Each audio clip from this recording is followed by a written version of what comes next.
Yo, what is up, you guys? I'm DeAndre. What's up, fellow Earthlings? And this is Dre and Jay. And we're here today to do a CBM talk, which we haven't done in a while. We're going to start out the CBM discussing a little bit about Spider-Man Across the Spider-Verse and Transformers Rise of the Beast with Javante here because he wasn't able to hop on the reviews with me. Even though I try to keep those reviews like without spoilers, so we'll talk spoilers a little bit about those last two films that we watched and our general thoughts on them. So which one do you want to talk about first? Which one you want to talk about? Spider-Man, Transformers. What do you want to talk about? Okay, let's talk about Transformers first. Okay. Like I said in my review, I enjoyed it. I think I give it an 8.5, 8.5, which is tied with Darker Than the Moon for me, and I still might put Darker Than the Moon as number 2. This one falls at number 3, and then Transformers 1 is my favorite. That's just my opinion. But I did like a lot of things from the film. Although I felt like for it to be titled Rise of the Beast, it didn't really... I don't know, it just didn't fit, especially because the beasts weren't really featured as often as I thought they would be. Like, they were introduced in the beginning, and then they were kind of, incognito for most of the middle, and then they showed up at the end. And then also find out, like... Well, this film is very short, though. It's not that long of a film. Yeah. But, like, when Primal said, like, oh, this is all that's left, I'm like... Really? So no Rat Trap, no Dinobot, like that. We missing. Well, from what we know, yeah. We missing some niggas. Like we don't know though. There could be some other escape. Yeah, but I mean, besides like Primal, which Primal was great. I love Primal, and Ron Perlman was an excellent casting choice for the voice of Primal. And Air Razor, none of the other ones really got any shine. Like Cheetor had a few lines. Mm-hmm. Rhinox had no fucking lines. So I agree. I just feel like I don't know. Like, Rise of the Beast was kind of like a...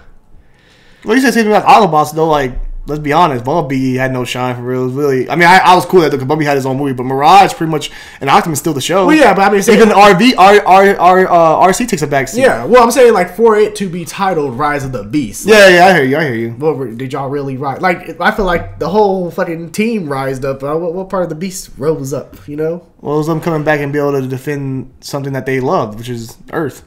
Yeah. But... I love the film. I give it a 9 out of 10. It was an amazing film. It was so much fun to watch. Transformers had been in a bad place, before Bumblebee. Bumblebee gave you some light, but it was a one-time thing. You were like, okay, let's see what else they got. Mm-hmm. But this film was fun. Like, for me, I put Transformers 1 probably at 1. This probably go 2, then Bumblebee goes 3. And you can go Dark Than the Moon, whatever you want to go with. But... I really enjoyed it, man. It was fun. I thought it was a little bit short. Could have been a little bit longer for me, Cobb. I mean, I thought pacing-wise, overall, it was pretty solid. I thought there were some moments it was kind of slowed down a little bit. But the timing goes by fast. The movie feels short because, you're going through the score, the music, when they're all running in the Pride and shit like that, from the old school, when they're all running at the end after they escape, when everything's coming down, they all... Cheetor running and shit. That shit was tight, bro. That shit was amazing. That's an amazing scene. Shot amazing. Shout out to Stephen Caleb doing his thing. Mm-hmm. Also, I would say, man, the hip hop music in this worked for me. I didn't have a problem with one song at the end when after the Bumblebee came down and they played that song. I think I was like, the only time I was like, I don't think this is time for no music. Yeah. But besides that, music hit. The car scene, probably the best car scene ever that I've seen in Transformers. The Mirage scene when he steals the car. Yeah. When he steals the car, that's probably like the best, coolest scene out of Transformers, even better than the Shia LaBeouf scenes. The Mirage was tight. The music, I was over there like this with the music and shit. I was jamming. Mirage was doing his thing, bro. It was tight, bro. Mirage did the dip. I'll show you why he's Mirage. I did that. That shit was tight, bro. I was like, okay, I'm with this. Yeah. And also, one thing I would say, I think this movie had one thing that Transformers has struggled with for a long time, I think, with Michael Bay's movies, and that's heart. This movie had a lot of heart. You cared for the characters. Like, I cared for Mirage. I cared for the humans. I cared for their story. I actually related to them in ways. You know what I mean? Like, I feel like this movie had more heart. Even after this part, you cared. Like, everything in this movie had heart. All the characters had heart. Mm-hmm. You understood why they were doing what they were doing. You understood why Optimus Prime was the way he was because he wanted to get back to his family. He felt he failed his family because they still on Earth. Mm-hmm. Mirage had heart at the end when he, you think he's gonna die. Bumblebee's moment, I thought Bumblebee was coming back, but still, there's just heart throughout this film all the way around. Yeah, the Bumblebee shit, I was just like, y'all really trying to force us to prior. No, I think how much like we know this nigga. No, I think it was just to get Bumblebee out the way for some other scene. Yeah, like that's what I'm saying. Like you wanted to which worked for me. You wanted to get Bumblebee out the way so you could establish Mirage and shit. But it was cool because like we saw the trailer. I saw the trailer that the motherfucker got stabbed. I knew that was gonna happen. Yeah. Him once they took his body with them, I was like, okay, he's getting revived. Yeah, we seen him Optimus Prime though. We seen him before. And then like you also saw in the trailer when he hops out the plane and shit. I was like, okay, I know he's gonna come back. I didn't see the Optimus Prime. Optimus Prime died in part 2. We knew he was coming back. I mean, yes. You knew. Come on now. Yes. You knew he was coming back. But they never. I don't remember watching the second trailer. You know, the trailer for the second movie and seeing like clips of Optimus Prime. You tried to show Optimus Prime flying around? Huh? They didn't show Optimus Prime flying around? No, I didn't see any. Not from any of the trailers that I remember when I was watching it. I'm sure they were showing Optimus Prime as flying around. If I'm being real, bro. We knew Optimus coming back though, bro. You can't transform Optimus Prime. I mean, yeah, for sure, but not. So it's the same thing. I get what you're saying, but it's the same thing. Hey, when I watched Dark of the Moon, I never remember the Dark of the Moon trailer when Ironhide wasn't in it. And like he died officially, but that's our main character. We knew Bumblebee's like one of their key franchise characters. Yeah. He's had his own movie. To be honest, I probably would have given those niggas more respect if they killed off Bumblebee. I'd have been like, damn, okay. Speaking of a fan favorite, I'd have been like, okay, bold move. And that's like killing off Optimus. That's the same thing. Nah, because I would have said, okay, bold move. Now where Hot Shot at? Oh yeah, I've been waiting for Hot Shot. Hot Shot. We got Hot Shot in that Fast 7. That last movie was trash, but. I've been waiting for Hot Shot. We ain't gonna get no Hot Shot no time soon. Bumblebee's too big of a fan favorite. Just saying. He's stolen the show from Hot Shot. But also, I think really Heart was a big thing for like I really like the characters. Like even me and my girlfriend, we were like, my girlfriend wasn't excited about Pete Davidson. She's like, oh, Pete Davidson. But she enjoyed Pete Davidson. She enjoyed Mirage. I enjoyed the comedy work too. It wasn't forced. It didn't like the Michael Bay movies. I try to show Michael Bay's movies. They OGs. But the comedy worked for me. Yeah. Between the humans, with Mirage's comedy, I thought it all worked. I have a problem with the comedy. Yeah, it was solid. It honestly, it kind of it does give you that vibe to the classic G1 Transformers 1990 shit that you grew up watching. Mm-hmm.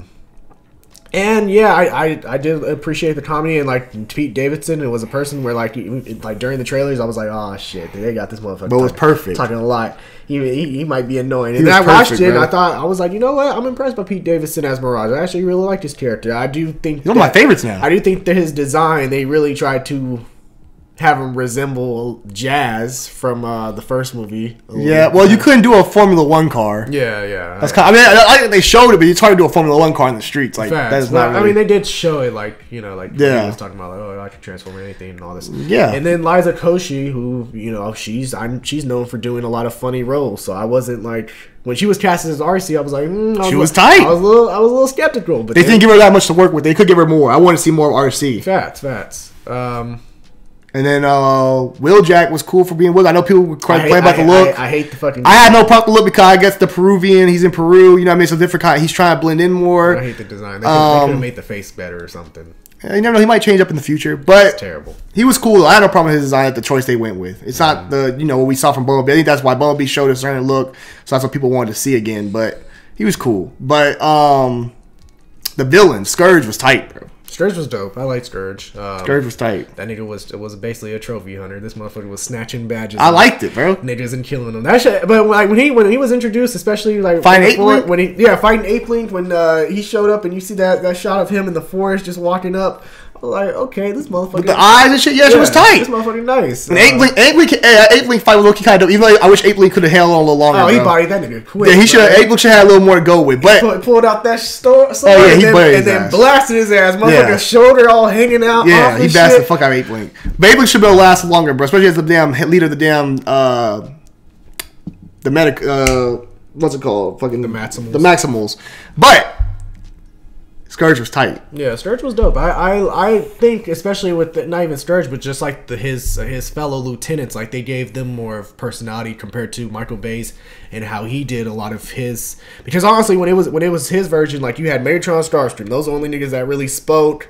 What's his name? Also, the police car. Barricade or Barricade. Yeah, him too. Which I also love him too. Just the whole to punish and enslave thing in his car. That's pretty dope.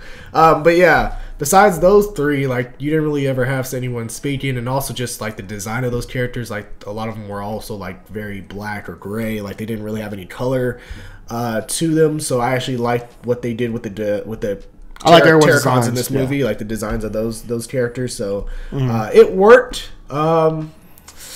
Scourge. Tight. He's top 3. I think he's top 3 for sure. Tight. Transformer villain. Voiced by Peter Dinklage. Did a great job also. Peter Dinklage did great. I still say Lockdown's my number 1. Like, that motherfucker was tight, bro. Just the whole forming the gun shit. That's pretty dope. Lockdown's tight. I just look at him as a bounty hunter. That's the only reason I can't put him at 1, because I look at him as a bounty. I look at him as a villain. He's a bounty hunter. Yeah. He's not really the villain of the movie. Well, at the end of the day, he was the final boss, so I'll give him. Yeah, Galvatron with him sharing time. But Galvatron wasn't doing shit. Galvatron was sharing time with him in that movie. Man, what sharing time in what movie? Remember Galvatron? They brought after when who did they sit before lockdown came? Galvatron was the one that bodied Optimus Prime. No, well, yeah, during that one scene, but that was Yeah, it. That was when he took over. He took over now the Decepticons start moving. Yeah, and where was Galvatron throughout that scene? That's true. He wasn't doing shit. He was just sitting back there. And then once he saw that shit fail, he was like I'll return and all this bullshit. Like he didn't even fight Optimus at the end. I don't look at Lockdown as a fucking villain. I just look at him as a bounty hunter who had all these trophies. Like he had Grimlock in them boys. But something else, I think the fight scenes to me were better than the Michael Bay version. Oh, stop it. Because no, let me say why. Let me say why. To me, the Michael Bay version had too much going on at times, where it just be too much explosions. It's just, I rewatched some of his movies previous. I watched some Transformers. Which ones did you rewatch? I watched the first one. I watched last night, and I watched the Dark of the Moon one. And my problem with those movies is I just feel like sometimes there's just too much chaos going on, and the fight scenes get overshadowed. You know what I'm saying? Mm-hmm. And I feel like the fight scenes in the movie just felt like there was less. I like the fight in broad daylight in Peru when they're fighting on the road and stuff like that. I like that fight scene. Like I feel like there's a lot going on, but it's like all like well shot to where you can see what the fuck's happening. I feel like sometimes I'm watching the other ones and I don't know who the fuck's winning the fight because there's a bunch of explosions going off, and that's really it. Mm-hmm. I feel like this one was way more like showing, and I like how they even used like, when they're in their robot in their car form and stuff like that, they use each other to like shoot missiles and shit. I like how they like teamed up and made like, you know what I mean? I liked all that shit. How they combined and shit at times and stuff like that. I thought that was dope. Okay. I mean, I agree to disagree there. I still think the fights in the Michael Bay ones were. People make fun of Michael Bay's for all the explosions all the time. Well, yeah, they all. I mean, yeah, for sure. It's overdone. For sure, he overdid the explosions for but, sure. But as far as the robot on robot combat action, I still think that shit was better. But I mean, hey. And I love the fight with Scourge and Optimus Prime at the end. I thought that was a dope ass fight scene. Scourge was, Optimus Prime went crazy on that motherfucker, bro. Some good ass fight scenes. Yeah, it was good. Now I know some people will complain because they said it was kind of like Michael Bay, where Optimus Prime went out of character and was killing motherfuckers when Optimus Prime usually has honor. I mean, that motherfucker. But also, bro, Peter Cole. He killed Bumblebee. Peter Cole, 81 years old, still doing his thing. Mm-hmm. Love you for it. But yeah, that motherfucker said, "I'm gonna take Scourge's key. Then I'm gonna take his head." I was like, "Oh shit, yeah, this motherfucker awesome!" Like, hey, bro, I fucking love Optimus. But back to the Primals. The Primals to me were dope. Especially, not the Primals. Optimus Primal was dope as hell to me. Like Johnny said, Ron Perlman did a great job. When they're on screen, you're like, "Oh shit, they're on screen." You know, especially what you see from the trailers. Mm-hmm. Air Ray really surprised me how much I liked her. I didn't think she had that much film time. I know she didn't transform at all, but I liked her film time. Michelle Yeoh. Yeah, she was great. Yeah. I guess Cheetor. I know Cheetor's like a fanfare from all. Like everyone loves Cheetor. I wish they did have more for Cheetor and Rhino to do. Rhinox, my bad. Rhinox to do. But overall, I enjoyed them being on screen. It was cool to see the Maximals on screen. Yeah, and I like that Optimus Prime was able to teach Optimus Prime something about like the humans and about, you know, they're more than meets the eye and stuff like that. I thought that was dope. And I told you before we started talking, I thought. One thing I love about this film, I love Optimus Prime's growth throughout the film. I feel like in the other movies, he doesn't grow the same like he did in this film. Like in this film, his character arc changed and evolved in front of us through one movie, which made me feel better. Because you said you feel like he evolved after the fourth movie and he changed his opinion kind of in a way because he was like, "Oh, I'm not messing with the humans no more." Mm-hmm. But I like that he showed right away, like, "Hey, I'm here for my people. It's about my people. I don't care about these humans. I don't care about this planet." It made sense. Well, also because again, in this movie, you have another. I wouldn't say you have another leader presence in Optimus Primal that is able to offer insight and wisdom to Prime. Yeah. you don't really have that in those movies because again, Optimus is that guy that's looked upon, so you can't really have anybody else lower than him be like, oh, Optimus, we gotta help the humans or we gotta protect. Well, you got Bumblebee do that. Bumblebee was having Bumblebee's the only human interaction at the time with Shia LaBeouf's character. He was the only human interaction. The rest of them were coming from space. Yeah, but again, so Bumblebee could have been that set up to like, hey, we gotta help these guys. Yeah, but again, it's like I felt like I was coming straight to Earth and trying to help the humans. That's like Optimus in this movie listening to Mirage. No, but he listened to Bumblebee. Told him that Bumblebee was the one that said that to him. No, but I'm saying that's like Optimus listening to Mirage. He did in this movie. He did. That's why he told him we go with your plan with letting the human go up in there. No, I'm just talking about in general. Like, oh, like humans and the Autobots, we gotta work together. Like Primal was the one that really told him like there's more to them. Yeah, but Bumblebee even told him too. Bumblebee was like, I know a good human. Like, she helped me out. She was a great person. He said, I know you met a good human. I like how they combined with Bumblebee also the movie. Mm-hmm. But he said, and like, let's be honest, Optimus Prime, like they mentioned, is like a big brother. He's like the leader, but they're also not like babies to him. They're like generals. They're not like babies and like they're not just soldiers. Yeah, no, I know that. You know what I mean? But I like what I really liked about Prime and Primal in this film is like they both were great leaders. Like there wasn't one overshadowing the other. It wasn't like when Optimus stepped in, like, oh, he took over the Maximals and they listened to him. Like, and they both led their own groups. Like, one didn't overshadow the other. No, in fact. So I really like that. If anything, Primal had respect for Optimus to us. Like, I was named after you. Like, because he's a blonde descendant of Optimus. Yeah. And the humans, bro, I gotta get to the humans. I forgot the actor's name, but I love the girl she's from Swarm. Loved her in that. Dominique Fishback. Yeah, I love her. I'm a big fan of her work. I think she's gonna be in Hollywood for a long time. She's gonna do some great projects going forward. Continue to do great projects. Great actress. And the dude, I'm not familiar with his work as much. I see him in a couple of things. I know he did the one with the singing one and stuff like that. He's in the Crown Royal commercial. He's done some things. Ramos. Yeah, I like him too. I like him a lot. I thought his character was dope. I like the relationship with his brother. It felt realistic. Mm-hmm. Him having a military background helped out because like, okay, I believe he was in the army, so I can believe this. And also, you really respected him. He felt like Brooklyn. He felt like Queens. He felt like he felt like New York. And so does she. And I like how they had like a little shot like, hey, that's Queens, that's Brooklyn. You know what I mean? Like that's some shit you would say. And like it was just all that was dope. So the humans to me were the best humans we had ever on screen. Better than Sam Witwicky, better than Mark Wahlberg, better than the girls.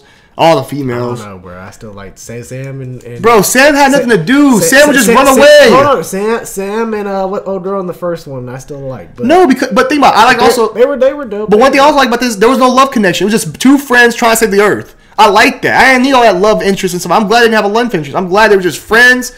Two people from different parts of the world, or two people from the same city trying to save the world.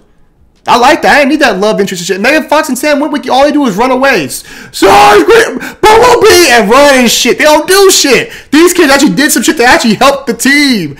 The girl was smart. She knew how to read things and how to be able to locate where they need to go next.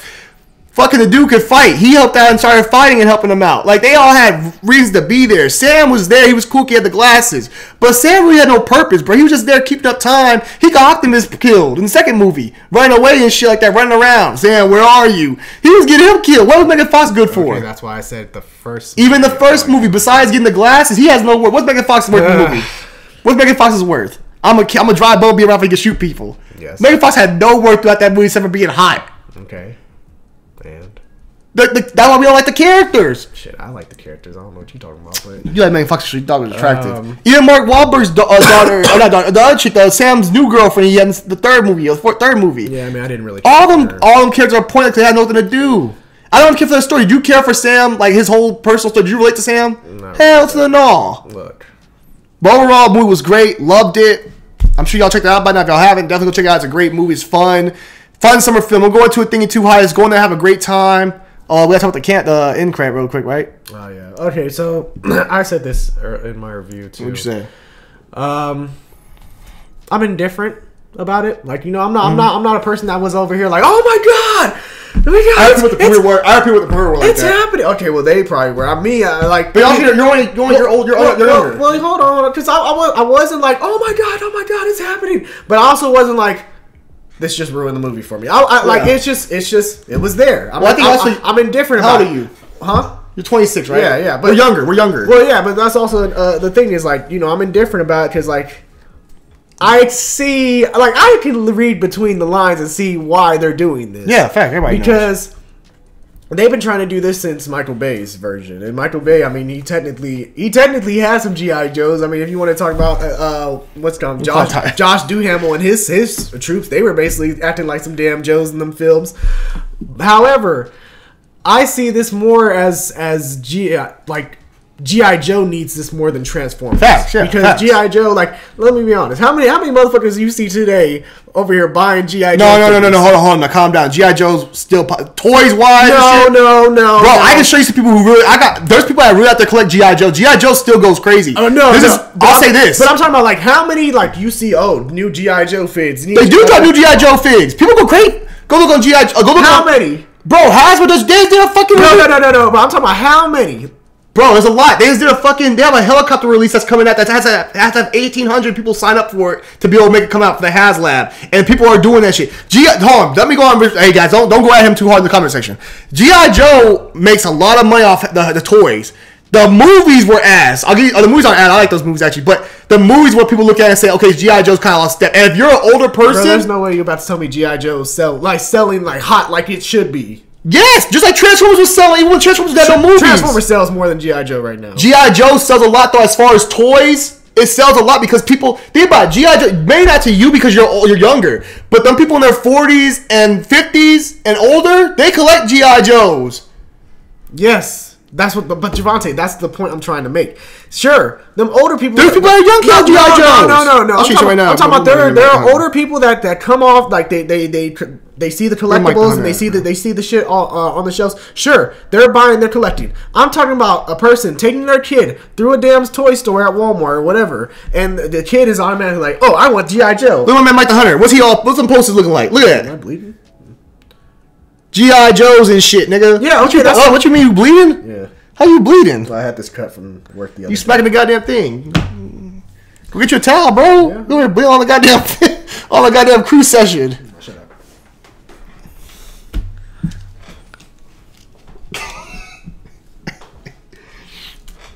My man going so hard. You like, am I bleeding? The show must go on, guys. The show must go on. No, DeAndre, I agree with you though, bro. Like, yeah, sure. G.I. Joe needs this more than Transformers. I agree with that. You're not lying. G.I. Joe needs this more than Transformers. But that's not make it sound like G.I. Joe have a fan base. There's a fan base out there. There's wait for some quality. I never said there wasn't a fan base. I just said it's a small fan base. No, G.I. Joe has one of the biggest fan bases. Bro, where do you think Hasbro makes their money from? Where do you think Hasbro makes their money really? Where do you think Hasbro makes their money from? Transformers. G.I. Joes. My Little Pony, I think. Yes. Marvel Legends makes money too, so does Star Wars Black Series. Mm-hmm. But the money really comes from the G.I. Joes, bro. And the Transformers. Those are two big properties. If you can, now let me say this. I get what they're trying to do, because if you can make those two work together, you can make a whole lot of money. Yeah. And you already done Class 4, but also it could make sense for you to have humans. I'm not saying okay, but here's my thing. The way I see it is like, are you putting these two together because you actually have a good story Steven Cable does. That you actually have a good story that you can put out, or are you really putting them together just because it's gonna sell I watched Steven Cable talk about. No, I watched Steven Cable before you guys.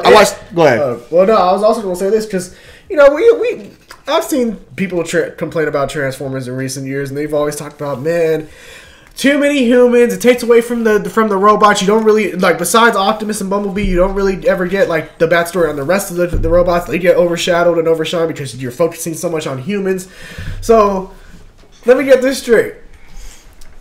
Y'all want to add more humans that even need more backstory. And more stories. And then you also want to add villains that also, because that's another thing. They also not even the Autobots as far as getting shine. Besides Starscream and Megatron, they didn't really highlight any of the villains. Hold on. Shockwave didn't get. Hold on.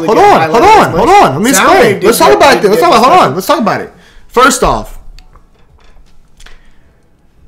Stephen Cable Jr. has been out there and saying like he's a big fan of G.I. Joe as well. He kind of wanted to do that. So I believe in him. I believe in what he's thinking. He's coming back. So I believe in what he has planned for this 3-film franchise and what's going forward. Now, if you want to do it, say you could do it like this. You can do a G.I. Joe movie and have Transformers. You could take tell me some characters that you think are small Transformers characters that are known. Autobots. In these movies so far? Or just in general. That you want to see in the movies. Oh, shit.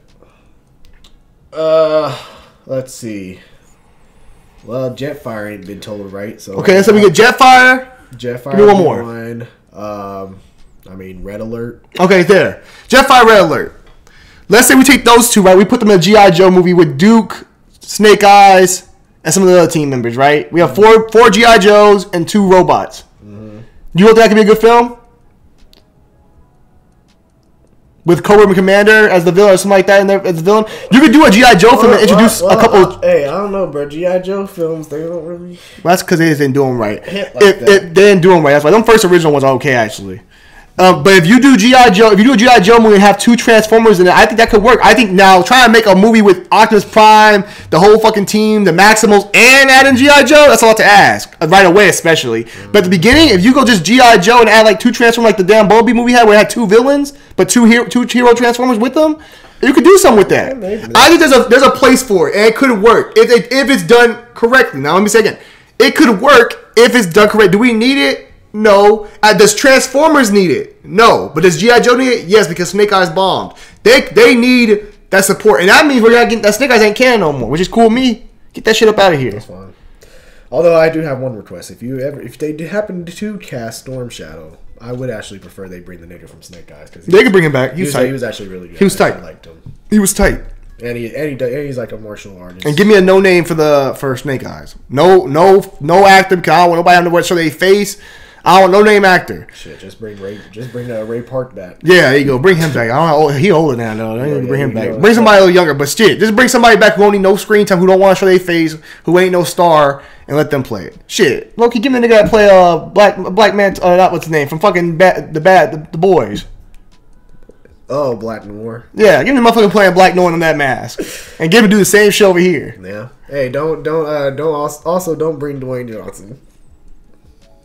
No, don't bring The Rock. Don't bring The Rock. And The Rock wasn't bad, but... Don't bring him. No, don't bring The Rock. But still, I'm saying I think it could work. But overall, this film was very fun. Enjoyed it. The post-credit scene was like, oh, that's cool. G.I. Joe's in the universe. That's kind of cool. And G.I. Joe is a very popular thing. DeAndre did not mean to say that to you guys. He's sorry about that. G.I. Joe is very popular as far as toy sales. G.I. Joe sells toys, bro. You try to disrespect it like it ain't got no popularity. G.I. Joe sells toys. Nah, I don't see that shit popular. They have HasLabs. When I go to Walmart and I see them shows. I go look at the aisle. They're in the aisles. No, they're in the aisles, but when I see them, they're still in the aisles. Like I see bullshit. Coming off. No. I see Star Wars still in the aisle. What you trying to say? I see Star Wars all the time in the aisle. Okay, why is that? Because Star Wars is terrible right now. So. But G.I. Joe sells, bro. Like they had the highlight for G.I. Joe recently. Look at this. I'm gonna show you right quick before we go. The helicopter. G.I. Joe sells, bro. You don't get. Look at this. Look at these numbers they have. People buying stuff, bro. They had a HasLab. They had the Dragonfly helicopter. For you guys out there really nerd that do the toys and stuff like us. I don't do the G.I. Joes, but there's some people that do it. This HasLab. Look at this. Crowdfunding ends in 30 days. Look how much they already got off people. Okay. Look how many people backed it. Okay, bro. That's not really... Look, but bro, people had to put their money down to be able to get this. 13,000 already backed. They only need 10,000. They got 13,000. Look how much it costs. $275, brother. Look at this, guys. If y'all can see that. I don't know if y'all can see that. $275. Okay, well, how about this? Look at this. That's how much it costs, and over 13,000 people have already backed it. This was an article back in January. They said Hasbro's holiday season was likely among weakest in North American toy industry. Okay. That's because Star Wars is not doing nothing. G.I. Joe's always got stuff, but G.I. Joe's fan base ain't like media. It ain't media driven. It's not like Star Wars and Marvel where it's media driven. I need movies and shit like that to sell it. That's the thing. G.I. Joe sells based off the G.I. Joe and history of G.I. Joe. It doesn't sell off of a media like Marvel. It doesn't have that benefit. Now, if you give a fire G.I. Joe movie, what's that do for toy sales? If G.I. Joe's fire, the movie's good. What's that do for toy sales? Yeah, the movie's that's a big if. If the movie's good, hey. You call it the movie. You call it the movie and the movie's decent, you're going to sell more toys. But the thing is, Marvel and Star Wars have movies and media to back it. G.I. Joe is straight off of like old school people that know it and people that just like the toys still think they're cool and want to collect them. Yeah.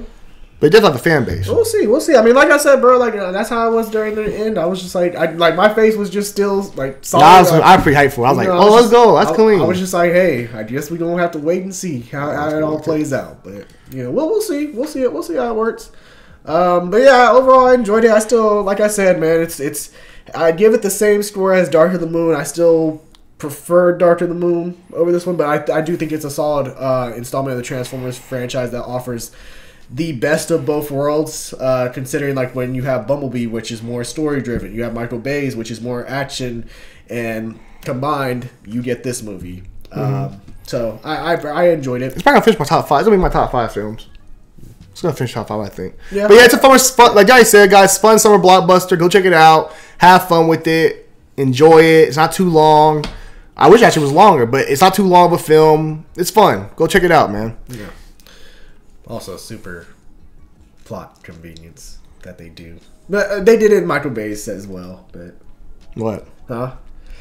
Well, nah, just the end, Oh, well, how do you shut down this machine? Oh, there's this human-sized tunnel with this human-sized keyboard that ends up working. The keyboard wasn't human size. It was touchscreen. Man, that shit was human-sized. No, it wasn't. It was kind of human-sized for that group. It was a damn touchscreen. She just had to fucking use her hand and fucking move it around. Remember? She had to move it like this. It wasn't like no damn keyboard. She had to touch. It was a touchscreen. Still a human-sized entrance. Like I mean, it's not. I'm not saying like it's. Like this was the only movie that did it. Every movie has it. Star Wars does the shit. Oh, there's a super small reactor in the damn Death Star that you could blow up. So I mean, every movie does it. I'm not saying that. I'm just pointing out like, hey, that's another one. Hey, she had things that she still had to do that shit. She didn't just blow it with a gun. There was more work that had to be done. Yeah, I mean, it still didn't work like that either. Well, like a Scourge fucked it up, but still, shit was tight, bro. Yeah, it was dope. Definitely go. The check. Ecto suit was tight. Yeah, it was nice. It was nice. Fire. Little Iron Man or Mega Man. Like he was G.I. Joe from the first one with Channing Tatum and the boys. They were running around the city. Boy was acting like Mega Man out there. Yeah, he was putting in work. But overall, fun film, guys. Yeah, it was good. Definitely check it out. Yeah, moving on, man. Across the Spider-Verse. That's one that we got to talk about. That was fire, bro. That's honestly... I wouldn't be surprised if anyone said, hey, that's the best comic book movie of all time. It's one. It's one, man. It's up there. Because it treats it like a comic book. It's just like the Into Spider-Verse, like just the story. It's more. It seems like a comic book story. I like even like the little things in the movies where they had the little footnotes. Yeah, like you're reading the comic. And also just like anytime they went to any character's dimension, like you went into that comic, like seeing Gwen Stacy in her world, like that's actually how Gwen Stacy's Spider-Man comics looked like. Spider-Man India and how his world was, and I kind of like that. And also I like how even though they traveled to different worlds, it wasn't like how most movies are when they travel and like their appearance changes as they go into that world. It's like they kept their appearance while going into those different dimensions as well. So it kind of just the contrast in animation between the character and being in those different dimensions, it was really cool to see. Yeah. No, I agree. I think it was dope. It was fun. The music was busting. I like the music a lot. Oh, the Metro Boomin album's fire, but it also played very well. It's not the best soundtrack. I think Black Panther soundtrack still beats it, but it was a fun soundtrack. It sounded really good in the movie when it was played. I think it's a small thing. I think this movie also has heart. It has a lot of character moments. You love Miles Morales and his family scenes. You love seeing the Puerto Rican side of him and seeing all that culture that he has with his family on the rooftop, having a party and stuff like that. You love the dad. I think we got more of his mom this time around, which I love his mom. Yeah. But no, I really think it was overall. I really enjoyed the character arc. Even Gwen Stacy, seeing her and how she is in her universe, and how life ain't the same without Miles. And then seeing Miles trying to get on with his life and trying to find where we're trying to be Spider-Man, but also trying to find out where he's supposed to be at because he don't have his people no more. You know what I mean? So I love that. I loved all of that. The spot I thought was gonna be a cornball, but I think it worked out how they did him. Cause I think him being at the beginning, how he was all fucking how they introduced bad built and clumsy and shit, worked to how they ended him in this for the next movie. Yeah, which was tight. I mean, it kind of just like because like when we think of Spot compared to a lot of other Spider-Man villains, like we don't put him up there, and that's how like this movie treated him at the beginning was like he's not someone you prioritize. 5 minutes will take care of him and be over. Yeah, and then he ends up being a bigger problem than exactly what we initially thought. And they did a quick job on his backstory too, and I thought worked. I thought the backstory for him was real quick. I think all the backstories on all the Spider-Mans really worked really quick. Spider-Punk I never knew was black. Really? Never knew that motherfucker was black. But I liked Spider-Punk. He was tight. I like the hair, I like the fro, the fro. I like the pierce. I like the whole demeanor of him, like not caring and stuff like that, and saying like, "Fuck these rules and shit." Yeah. 2099. Hey, he tight. He tight. He was dope. You knew he was gonna be tight though. I didn't like how he did him in that death battle still against Batman, but he's tight, man. He's dope. He's everything you thought you were gonna see on screen. Even at the beginning when you first see him, he has cool powers. He's you see the bite by him. That's actually pretty tight because it wasn't like he took off the mask. It was actually was forming inside the mask. She was fire. That's pretty dope. Yeah, and then like just seeing he has a presence on screen which is just dope to have. Oscar Isaac does his thing like always.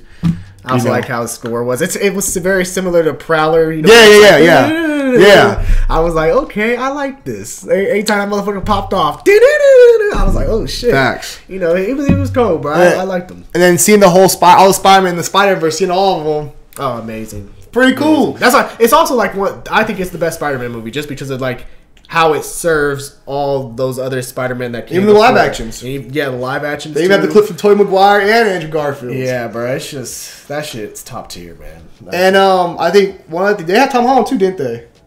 Am I tripping? I did. I thought it was Tom Holland. I thought it was Tom Holland when they showed him also with that was Andrew Garfield. I think I saw Andrew Garfield and Tobey Maguire. During the timeline. I didn't see Tom Holland's maybe but I will say I think that's one of the movies you gotta watch multiple times to go catch everything that you see in those scenes because there's a lot going on.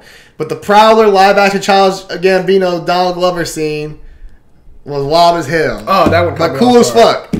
But wild, but cool. Yeah. And it was a tease of like kind of like what they did with Mr. Fantastic, just teasing us of what we want to see. Mm-hmm. But overall, man, the movie was really fun. I'm not a Spider-Man fan like that, like hardcore, but I can imagine what a true Spider-Man fan would feel for this movie. Just having all these characters that they know, all these different Spider-Mans that they've grown up with and that they love, all in this one movie together, and you're seeing everything. You know what I mean? I think the movie just does a good job at sticking to what it is. It doesn't try to get too big, even though it gets bigger. It doesn't try to get too big out of reach of where it's been. Yeah.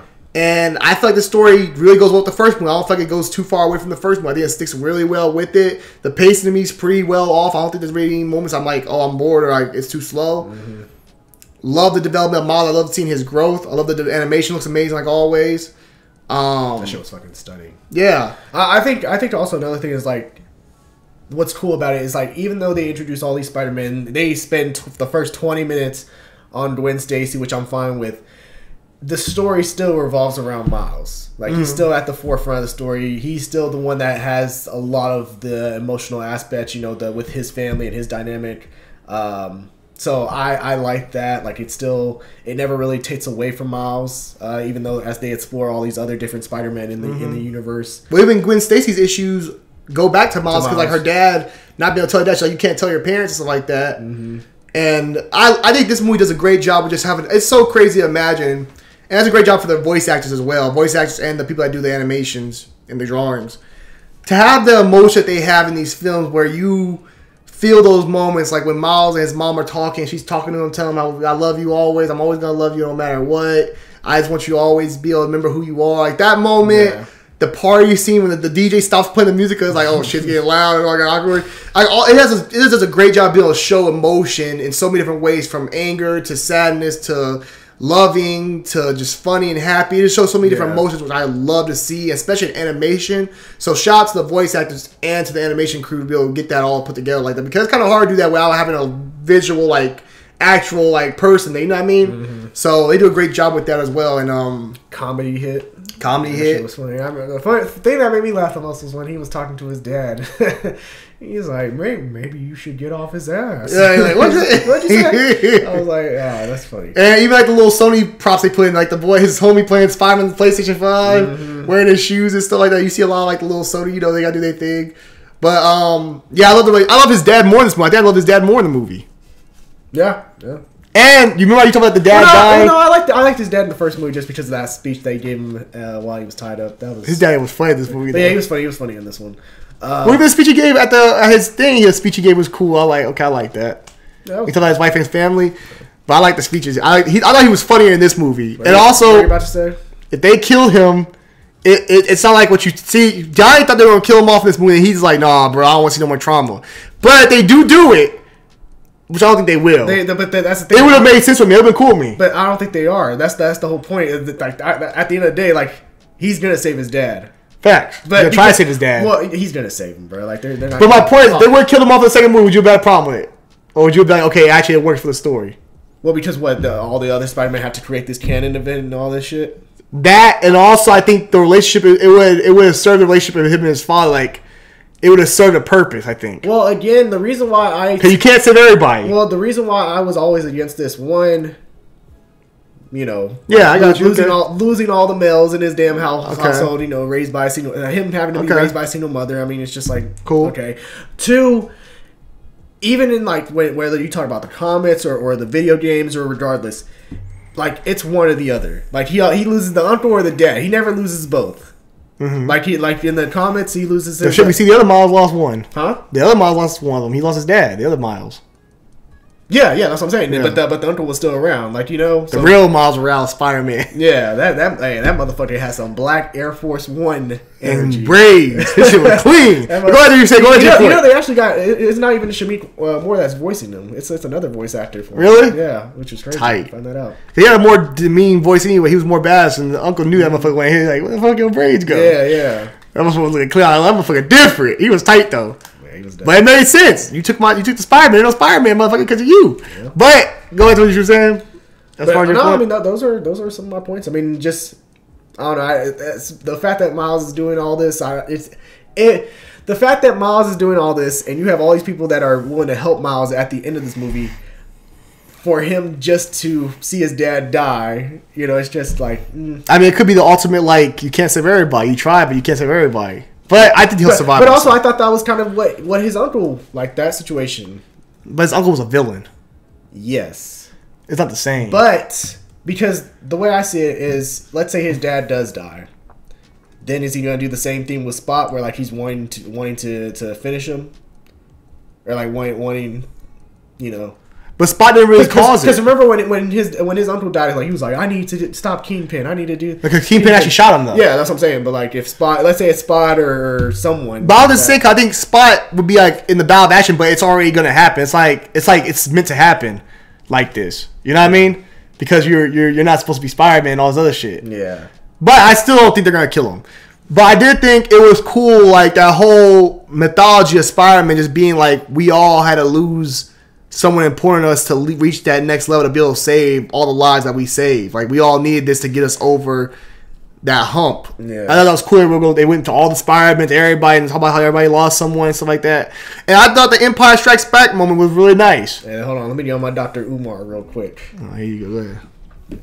So how come, out of everybody in that Spider Society, the only 2 that wanted to help Miles Morales were the black Spider-Man?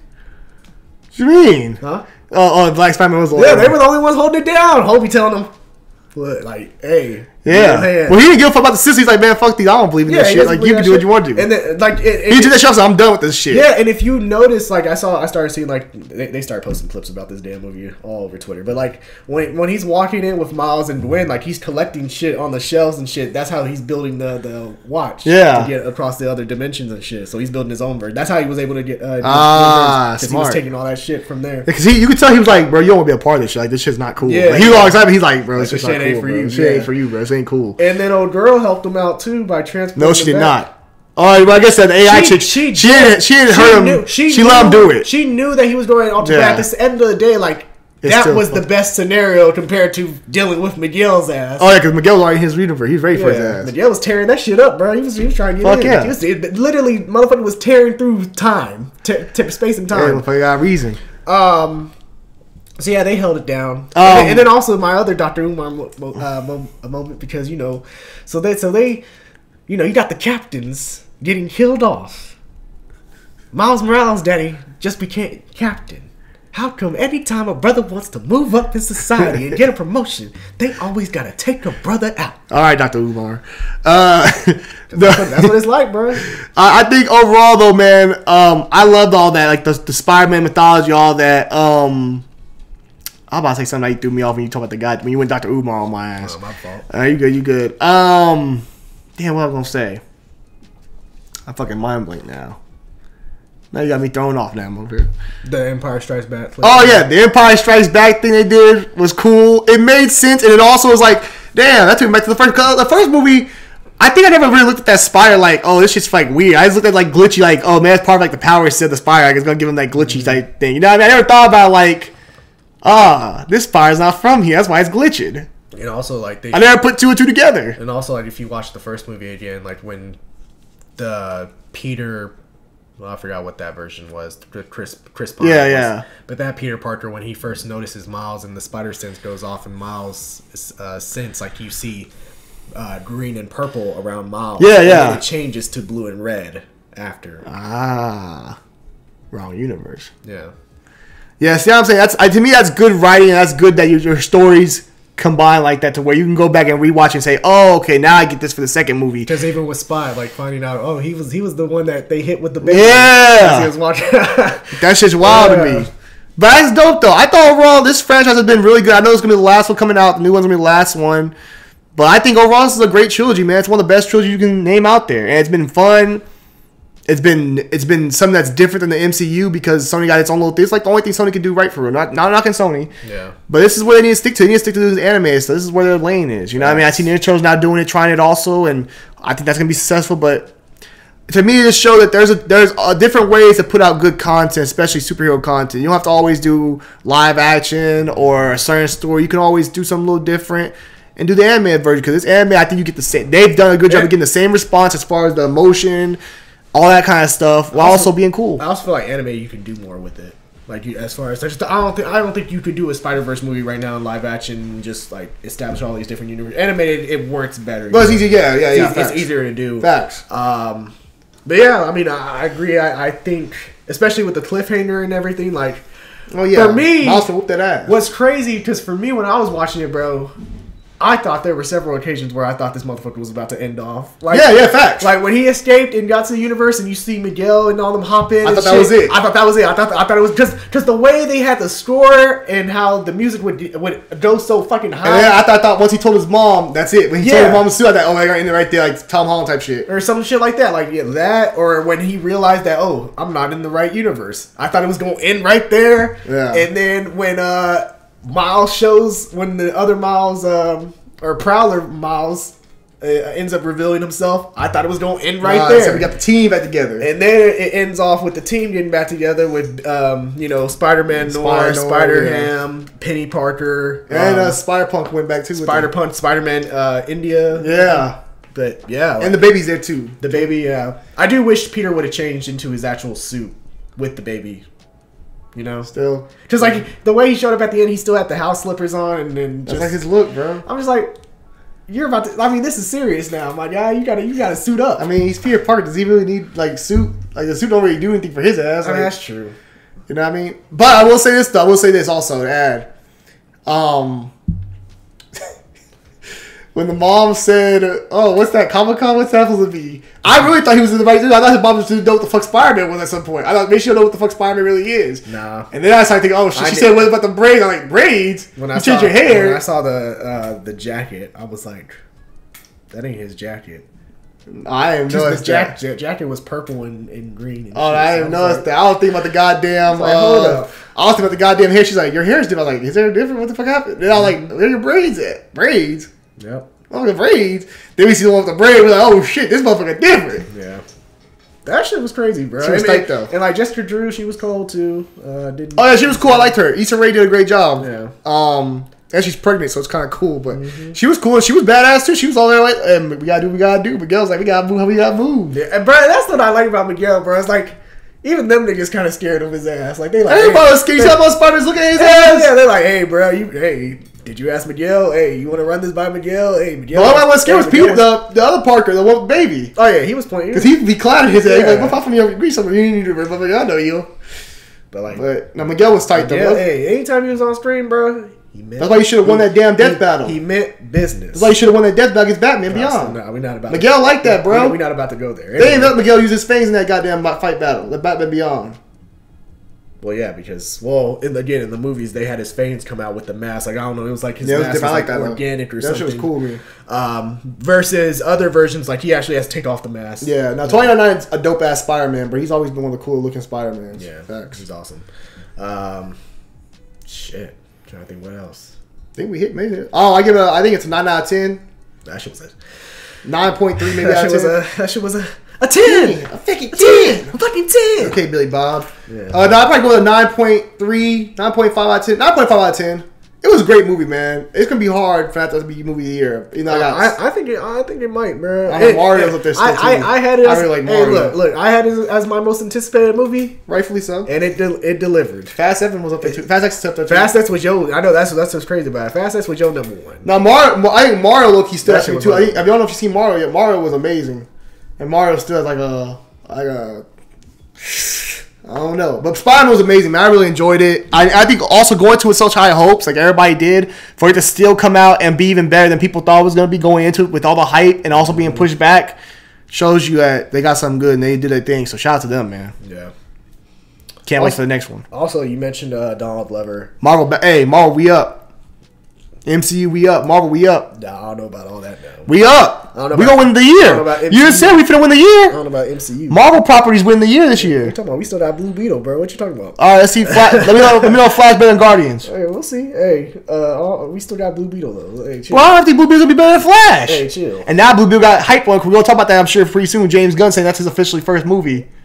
I mean, he didn't say it was his first movie. He says the first official DCU. He said it's this. Blue Beetle's the first character in the DC universe. Yeah, that's pressure. The movie could take place after Superman Legacy. So still character though. Okay, yeah. So we gonna be like okay.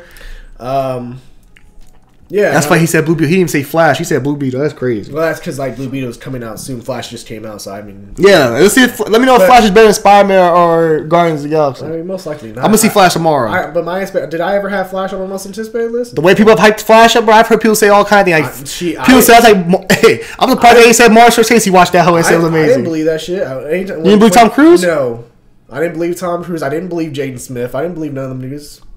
I've heard people actually say I told myself, look, bro, if it's amazing, then damn, it's amazing. Well, one consistent thing I've heard about it so far, I heard everyone keep saying the same thing about this one thing. Ezra Miller's amazing. That's all people keep saying. Ezra Miller's amazing in the movie. Okay. That's all I keep hearing. All that tells me, he'll be back. Nope. Bro, because let's be honest, who knows about Ezra Miller's case besides the people that really keep up with this movie news?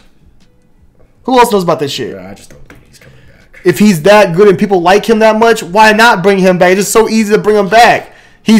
Why go bring a new Flash, have to rebuild and hopefully somebody likes him? You just got Ezra Miller to this point where people like him.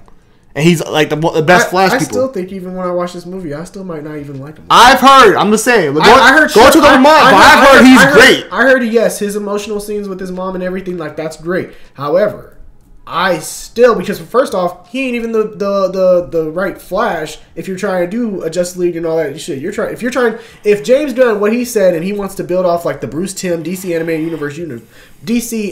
universe, then he's already the wrong Flash because he's Barry. Yeah, he's not Wally West. I don't see how. If this movie does as good as we think it's gonna do, and if the praise continues for Ezra Miller, I just don't see how you don't bring back Ezra Miller. Well, I mean, shit, we had praise for Ben Affleck and Henry Cavill. And all No, it's not this kind of. But those movies weren't seen as good though. His movie ain't seen as like. We mean Flash. People talk about Flash is one of the best comic book movies ever. Niggas say that's like Dark Knight. I don't know. I heard the reviews are like people give it. It has a 98% on Rotten Tomatoes for audience score. It's like 98%, I think. I think that should drop to like 80 now. 80 still good. I mean, yeah, like I said, bro, I probably would. Is it really 80? Yeah, it's something like that. But we gonna see. We gonna see. But again, real quick, because you mentioned Donald Glover, I was actually sure, it's great to see him in this movie, and especially like the whole like what you said with like them trying to do like Mr. Fantastic, like it's kind of like one of those reveals. But it's also important because Donald Glover is the reason why we even have Miles Morales in the first place. Facts. It's an 86, bro. That's pretty much a 90 almost. Yeah. 86 is good. Yeah. 67 audience score or tomato score. Yeah, let's see what it is by the end of It's over 1,000. Okay, let's see what it is by the end of the weekend. But yeah, it was. Damn, it you was want DC to succeed. it was dope seeing Don. He's a Marvel fan now. No, I didn't say that. No, it was dope seeing. I agree. I think seeing Don Glover in that scene was just cool. Like it's like one of those things that we're never gonna get it, but like it's like the thing that we all want. Hey, never say never. Nah, it's like it reminded me of Mr. Fantastic, bro, with old boy popping in and be like, oh, we always wanted that type of fan cast. But technically, he is Prowler in that. Yeah, but we all knew that. We all knew like, oh, he could be proud. He's Prowler officially gonna be proud because his nephew's Miles Morales. But I don't think we're ever gonna see that in a film because Tom Holland ain't doing that damn. I'm heard Tom Holland's about ready to dip out because Zendaya dropped his ass. Wait, Zendaya dropped him? Supposedly, I think him and Zendaya broke up. That's why I heard. I'm coming, Z. You hear about that? I heard that supposedly him and Zendaya broke up. But supposedly he's about ready to be done with Spider-Man. So I don't see him, even if he stays, I don't see him doing Prowler no more. I think that's just like I think we got it. We know it's there and we're good now. It's like what they do with Mr. Fantastic. We're cool with Mr. Fantastic not being replaced, aren't we? Huh? We're cool with new Mr. Fantastic coming in and not being your man from A Quiet Place. Yeah, but Mr. Fantastic was also in another universe. Like that was different. So is this Miles? No, but I'm saying or Prowler. I'm saying Donald Glover was in Spider-Man: Homecoming as Aaron Davis. Facts. Aaron Davis is the Prowler. But he was captured and put in another universe. That was another universe version of. Yes, but what I'm saying, I don't think we'll see. I think that was our moment of seeing him like, oh, he's the Prowler. We're not gonna see him in live action in a movie. Still could. I mean, Donald Glover's still young. I mean, he could play. Donald Glover's in his 40s. First off, okay, he can still play Prowler. But why? But I don't see them going down. They just went from look what they just went through. They just went from fucking Goblin and all these motherfucking top kid characters to Prowler. You can't go backwards. I mean, Prowler. I don't think Prowler would be more of a speeder. And now with Peter villain, I think he would be more of a Miles villain when you have that Miles Morales movie, which they did say that they're working towards. When we get a Miles Morales movie, about 5 years. Which Miles for Miles. Hold on. Are you getting Miles Morales in the MCU? That what you're saying? Yeah. Okay, you're probably getting that for what? Another 5 years? So you want Donald Glover at 48, 49? Sure. If he still wants to do the shit? Sure. I mean, I think he would still want to do it. I don't know. And I don't know if I'll do Prowler there. I'll probably be like, shit, at that point, where the MCU at? Where are we at with the MCU? What do you mean, where are we at? Where are we at? In 5 years, we could be somewhere else with the MCU. Kang, we got all kinds of shit. We could be somewhere else in the MCU. Okay, but let me ask you this. Because, again, Spider-Man is one of those characters where, like, kind of like Batman. Like, hey, he helps out with the Justice League. Spider-Man helps out with the Avengers, but at the end of the day, like, he is about helping his neighborhood. He's a neighborhood Spider-Man. Facts. So, regardless of where the MCU is at and whether you have Kane or Doom or whoever the fuck the villain is, there's still going to be some shit in New York, such as Kingpin, such as some I think with Miles, you're really better off having Miles just team up with Spider-Man, help Spider-Man take out those bigger villains. As like a sidekick to him. Okay. Like the video game. So what the fuck we need Prowler for anytime soon? Well, why wouldn't you have Prowler? Because right now in this universe, you don't have a Goblin yet. Yeah, you do. You have Tom Holland. Tom Holland already fought Goblin. No, but I'm saying you don't have a Goblin in this own universe. You probably ain't bringing one no more. So that's what I'm saying. So what villain do you have to bring? Kingpin. Okay. And who do you think? What does Kingpin do? He hires guys like Prowler. Yeah. Like Tombstone. Yeah, you make a good point. So you could do it. Yeah, I'm all for it. MCU, we popping. I'll talk to Kevin Feige about it and see what he said latest. Yeah, shut the fuck up. I was gonna fight with the latest news. Yeah, but those are some general thoughts we had about Spider-Man Across the Spider-Verse and Transformers before that. Make sure I check out the review DeAndre did. I'm sure it's a great review. I haven't checked it out yet, but I'm sure it's a great review. Yeah, I haven't uploaded it yet. Oh, never mind. Don't check it out yet. It ain't uploaded yet. Well, I mean, I'm in the process. By the time you watch this, it'll be up there. It will be uploaded before you watch this, so you can check it out. What are we talking about today? But yeah, we're about to get into some CBM. Let's hear for real CBM talk about like the latest news going on. I see Zack Snyder, so that's already a bad sign. Shut the fuck up. So yeah, let's get to it. Moving on, let's talk about some casting news. So Mortal Kombat 2 has rounded out its cast. So they have Martin Ford, Red Sonja, Desmond Chiam, Joyride, Aina Thu Nguyen, and Damon Harriman coming aboard for roles. Ford will play villainous Outworld Emperor Shao Kahn. So, I like the look. I think that works. Yeah. With Chiam as Edenian King Jared, which is, he was the king of Outworld. Katana's father. I'm pretty sure maybe he's a limited role, considering that he ended up getting killed off. That's just my guess. Win as Queen Zendel and Harriman as NetherRealm Demon Quan Chi. New Line's latest blockbuster. New Line's latest follows up its 2021 action adventure Mortal Kombat, based on the blockbuster video game franchise created by Ed Boon and John Tobias, which was released simultaneously in theaters and on the platform now known as Max in April 2021. Amidst an industry hit hard by COVID, the original opened at #1 at the box office and went on to gross over $84 million worldwide theatrically, also coming in as one of the most watched titles in Max's history. While Mortal Kombat followed MMA fighter Cole Young, Lewis Tan, as he faced off against Outworld enemies in a high-stakes battle for the universe. Details as to the sequel's plot are under wraps. In addition to Tan, returning cast includes Jessica McNamee as Sonya Blade, Josh Lawson as Kano, Tadanobu Asano as Lord Raiden, Mikad Brooks as Jats, Ludi Lin as Liu Kang, Shin Han as Shang Tsung, Joe Taslim as Bi-Han and Sub-Zero, Hiroyuki Sanada as Hanzo Hasashi and Scorpion, and Matt Huang as Kun Lao. Other newcomers set to appear alongside today's group as previously announced include Carl Urban as Johnny Cage, Tati Gabriel as Jade, and Adeline Rudolph as Katana. Simon McQuaid has returned to direct from a script by Jeremy Slater.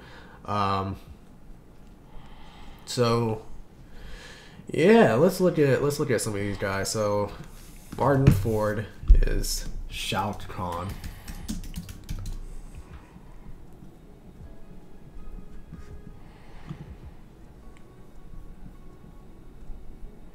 Damn. Hey, I like it. Yeah, that's good cause. That nigga looks the part. Hey, this looks like one intimidating motherfucker. Yeah, that works. So I like this. Yeah, initially when I saw him, I said, "Oh yeah, it could work. I can see it." Yeah. I had no problem with these casting. I think the people that they show right there look just. I can picture them as the characters, Zendel and Quan Chi and stuff. My biggest problem with the film is that they have to. I think they definitely have to up the violence. Not just that. I think the story. I think the story just didn't really work for me either. We also did because we didn't really. Yeah, I like him. He's from My Show with Love on Amazon. Yeah, we didn't really care about like Cole Young. And I think they're gonna continue with Cole Young's story and Cole Young. And I think I'm curious what they do with Bi-Han now, because I thought Bi-Han was killed in the last movie. At least we thought he was killed. Well, he's probably gonna become noob, and then they're but it said Bi-Han as Sub-Zero. It said Bi-Han as Sub-Zero. Yeah. Oh, and Sub-Zero. Okay, yeah, okay, but Bi-Han can become noob. You have the brother play Sub-Zero. Okay, but then you also, what are you going to do with Scorpion? Scorpion going to be now full-time in, or is he going to be still just popping up? That's a problem I was popping up sometimes. Wondering, because like, the fact that it took like Cole Young's blood just to on the sword just for Scorpion to appear for that just brief scene. I want Scorpion to be a main character, Well, if Scorpion comes from the underworld and shit like that and all that kind of shit, but I think I want them to go back to more traditional like Mortal Kombat, fighting to save the world. I feel like they didn't do that much of that. Well, that's what because the first movie was pre-tournament. This movie is I think this movie takes place during the tournament, and they're doing another movie that takes place after the tournament. Okay, maybe that's better for me. Because I think Mortal Kombat 1, the first movie ever, was actually really good. I actually really enjoyed that movie. Oh, yeah. But also the fights are pretty cool in it too. I just want to see more from the main characters that we see. Like the Cole Young thing, I still wasn't crazy about him. Goro CGI wasn't great, but it wasn't horrible to me either. I mean, I think it's kind of hard to do that. To do it like a night. I think it's kind of hard to be able. Because I'm used to the robot version anyway, so for me, I thought it was okay. Yeah. The way Goro looked, but the first movie's cool. It's not a bad film. It's cool, but I think they need to come with more the second film around, because the first I think had a lot of people like, it was cool, but it wasn't what I wanted from the trailers. For sure, Queen Zendel. Yeah. I know. Quan Chi. Yeah. Let's look at this real quick. Zendel's cool. I like Queen Zendel. Tati Gabriel as Jade. I actually liked this casting when this was first announced, but you remember the girl from Sabrina? Mm-hmm. The black chick? Yeah, isn't Jade Asian though? I think so, yeah. Okay, that works. Well, I think she could pull it off. Just having Jade like a little... Mortal Kombat. I mean, it depends. Oh, that depends on the form. Okay, yeah, that's cool with me. I'm not knocking that. I remember the Jade in the movie. Yeah, the Jade in the even the Jade from Mortal Kombat X or 11, I think it was. Yeah, but like from the recent versions, yeah, she could. Yeah, okay, that's cool. That's the recent version right there on the video game. Yeah. Adeline Rudolph as Kitana. Okay.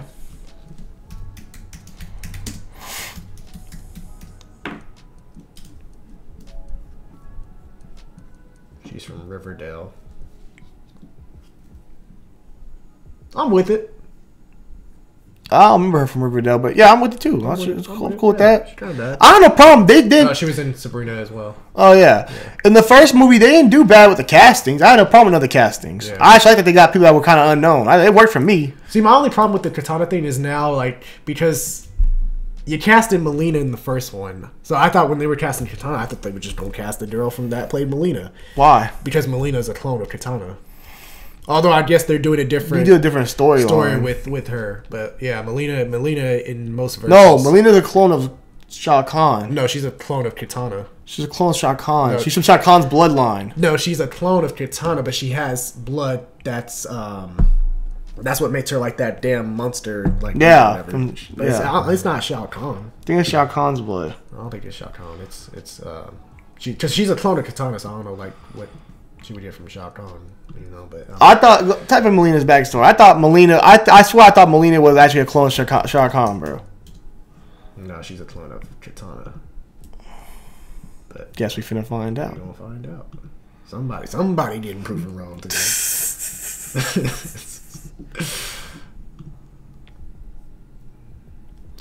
Here's a fictional character. Mortal Kombat. She is a clone of the Edenian princess Katana, created with the blood of the fictional Tarkatan species. Which Tarkatan, I think that's Baraka's. Yeah, that's Baraka's people. Yeah. People. Yeah.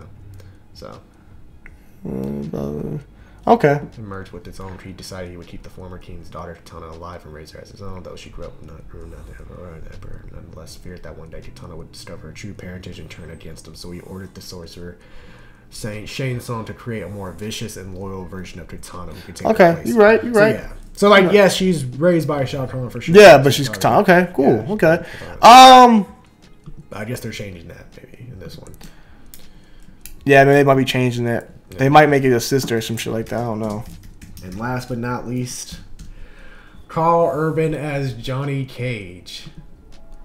Billy Butcher. Which is crazy to me because, like, when I think of Carl Urban, like, if you ask me any role that Carl Urban could play in Mortal Kombat, like, Kano is automatically, like, my spot on, like, yeah, I think he would be perfect for. We already have Kano. But, the Kano in the movie I thought was really good. Carl Urban, I like him. But the thing that I also like about it is because, like, when you look at the rest of this cast, he's probably the biggest name. Which is great for a character like Johnny Cage because Johnny Cage, like, he thinks he's above everybody. Because, like, he views himself as the superstar actor. So, it could work. I think I would win with somebody else, though. Like, I mean, considering, like, a lot of the fan cast, like, people were saying, like, The Miz, the wrestler The Miz should play Johnny Cage. I was thinking Ryan Reynolds. Ryan Reynolds ain't bad either. Okay, he's funny. Johnny Cage is a smart talker, and he talks a lot of shit. So, like, a Ryan Reynolds just made sense. Yeah, I get it. Or somebody, like, because Johnny Cage talks a lot, so, but... I mean, he's dope in The Boys, so yeah, I'm with him also. But like, you certainly could have did better with Johnny Cage for sure. But this is cool. Like, I'm with this. You know, I'm not upset over. No, put the glasses on. We'll see what he looking like. You know what I'm saying? You know, but Ryan Gosling. Oh, not Ryan Gosling. Ryan Reynolds was definitely like the person I thought. Yeah, Johnny Cage. Yeah, but this work. I'm cool with this. Is a big casting name, like you mentioned. For Johnny Cage, supposed to be who's like a big celebrity. It works. Mm-hmm. Like considering like he's the biggest. Like when you look at the cast, like he's the most known actor. Well, let's see how long he lasts in the movie. Oh, yeah. Don't disrespect him like y'all did in that damn Mortal Kombat 2. Boy, that shit pissed me off. He was the highlight of the first movie for me. Nah, Sub-Zero was the highlight, boy. And also Luke King was in his bag in that movie. Nah, Johnny Cage took out Goro. Goro was bodying niggas up. Oh, yeah, Hey, he better do that in the movie, too. He got to do the nut shot, bro. It's like his famous movie. You got to do that. You got to do that. Or give me the, here's Johnny. Give me something, man. But, I'm looking forward to Mortal Kombat 2. I mean, the first one, it could have been better for sure, but it was a good start. It was a good start for me. The Sub-Zero fan, I wasn't expecting Bihan. But Bihan tight though. I think I've grown more like Bihan more and more as time has went on. Yeah, that's just not the one that you prefer. I know you like the good Sub-Zero. I used to be like that. Now I'm on the Bihan way. Really? Yeah, I fuck with Bihan, bro. Especially in Mortal Kombat 1, the new video game. I did a trailer reaction if y'all didn't see it. It's Bihan. I'm all for it. I'm like, shit, I guess Bihan the way, bro. I kind of like Bihan that he don't give a fuck, bro. Yeah. I kind of fuck with it. Yeah, this is dope casting. Good job. Yeah, I think they done a great job with their castings. Yeah, great. We'll see how it comes out though. And the good thing about it, bro, because like especially Mortal Kombat, it's a lot of no names. Like you don't have anybody that's too big for this franchise, you know. Like Carl Urban, sure, he's the biggest actor, but even Carl Urban among A-list actors, he's not like A-list. What was it with the first movie? You had Scorpion, probably the biggest name actor on the casting. Facts, yeah. Like besides Carl Urban, Hiroyuki Sanada's probably the next. Yeah, that's all I'm saying. So. Yeah, this was good. This is good. I'm looking forward to this Mortal Kombat 2, especially because now that we got the game coming out with these motherfuckers as well. Like, game come out this fall. This fall. I think it comes out my birthday, like a couple of days before my birthday. So get your ass beat. Good birthday gift right there. Well, you trashing Mortal Kombat. Well, what you talking he about? trashed. Why you just asking? Shit, I know you ain't talking. I used to beat the shit out. You don't want to play no more. Fuck you didn't, bitch. Dang, how many times we played? No, I got tired of playing Injustice because you started doing that bullshit. Even the MKX. You started doing that bullshit. Bro, with I bought MKX for the PS4. I let you play at home. I whipped your ass with Sub-Zero. With that. Bro, you want to lie. With Kenshi, stop lying. And when I had Liu Kang, boy, stop. Bro, you want to whooping nobody with no Kenshi and no Liu Kang? Why you be lying, bro? Why are you lying? I used to smoke your ass in them games, bro. You had the nerve to hop on here and start spitting out lies. I used to beat the shit out of you more. You didn't want to play because you took that damn ice ball all the time. No, I got tired of fucking Injustice because you started doing that fucking shooting with fucking. That's smart fighting. That's smart. Yeah. Why would I use a guy who's a projectile? I use projectile. Well, if the game is about fighting, I would for sure. Well, not everybody fights the same. Not everybody fights close combat. I'm just saying, if the game was about fighting, I would for sure think that you would want to square up and run these hands before resorting to. Bro, Mocha, same thing. Niggas fight with Ebron Black. Yeah. Aaron Black. He's fucking. He has guns. He's like that's a shooter. You want to get away from motherfuckers with that. Okay, but if you real like that, you would square up with some hands. No, nigga. Why? If my character's not for that, I'm not what my character can do. Now I can understand you. Going away shooting, but the thing this nigga did, he was standing in the corner of the goddamn screen. Da-da, da-da. That's smart fighting. My character is. That's not fighting. You're shooting. Okay, I'm playing the character that is not known for up close attacks. He uses long distance attacks. So I need distance. Yeah. That's your fault for not being able to find a way to beat it. That's why your ass a bitch ass nigga in the game. It's all good. What's the next topic, motherfucker? But yeah, let us know your thoughts on Mortal Kombat 2's official casting for the film. What do you think about it? Do you agree with the cast, or are there names that you wish could have been cast for a lot of these characters as well? Be sure to let us know. And what are you most looking forward to in Mortal Kombat 2? But yeah, let us know down below in the comments. So a lot of films produced by Disney have now been announced to be pushed back in a not so surprising move given, and this is from the Heroic Hollywood. In a not so surprising move given the ongoing WGA strike, Disney made a slew of announcements on Tuesday regarding its upcoming film releases. Among the changes are the next Avatar and Star Wars movies, as well as updates to the Marvel Cinematic Universe lineup. This morning, Disney revealed that James Cameron's Avatar 3 is now slated to hit theaters in December 2025. The 4th and 5th installments have been rescheduled for December 2029 and December 2031, respectively. Damn. It's just seeing 2031. I know. That shit hits. Maintaining the franchise's tradition of holiday season releases. Furthermore, Disney announced two new Star Wars films set for 2026, with one moved from its original December 2025 date to May 22nd, 2026. The second feature is penciled in for December 18th, 2026. Details about the two projects are being kept under wraps. So Deadpool 3, they moved up as multiple Marvel projects suffered delays. Deadpool 3 will now grace the screens on May 3rd, 2024. This reflects a shift from its initially planned November 8th, 2024 debut. Changes also are afoot for the Avengers series, with Avengers Kang Dynasty now slated for May 1st, 2026, a full year later than initially planned. Its follow-up, Avengers Secret Wars, has been similarly postponed, now aiming for a May 7th, 2027 release.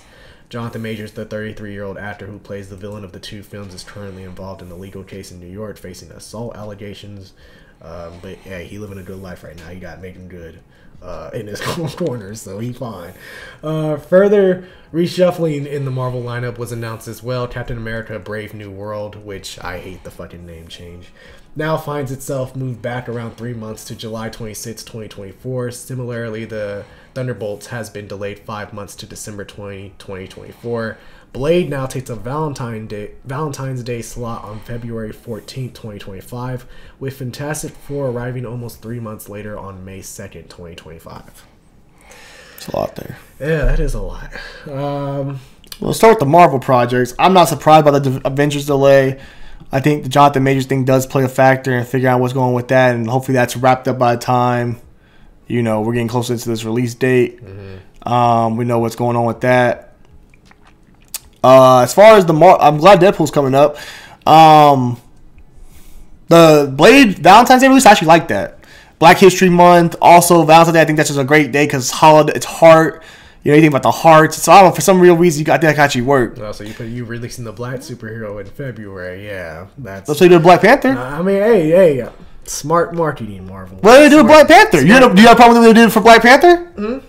No, because Black Panther did hit. I'm just saying, but hey, it was great to do that for Black History Month. It's good. Like, don't get me wrong, it's good marketing, but it's also, I know why you're doing this marketing. Well, also, Blade's going to get... I mean, also, I think it's good for Blade because Blade gets the whole time... They get the whole February, pretty much. What else is coming out on Valentine's Day besides, like, love movies? Blade's going to have that whole weekend for itself. And probably a couple weekends. Because think about it, February is usually a weaker month. Yeah, that's facts. So it's going to have that whole month to pretty much eat up. That's if it releases it. If it releases, yes. Blade... They've been pushing that shit all over the place. Fantastic Four...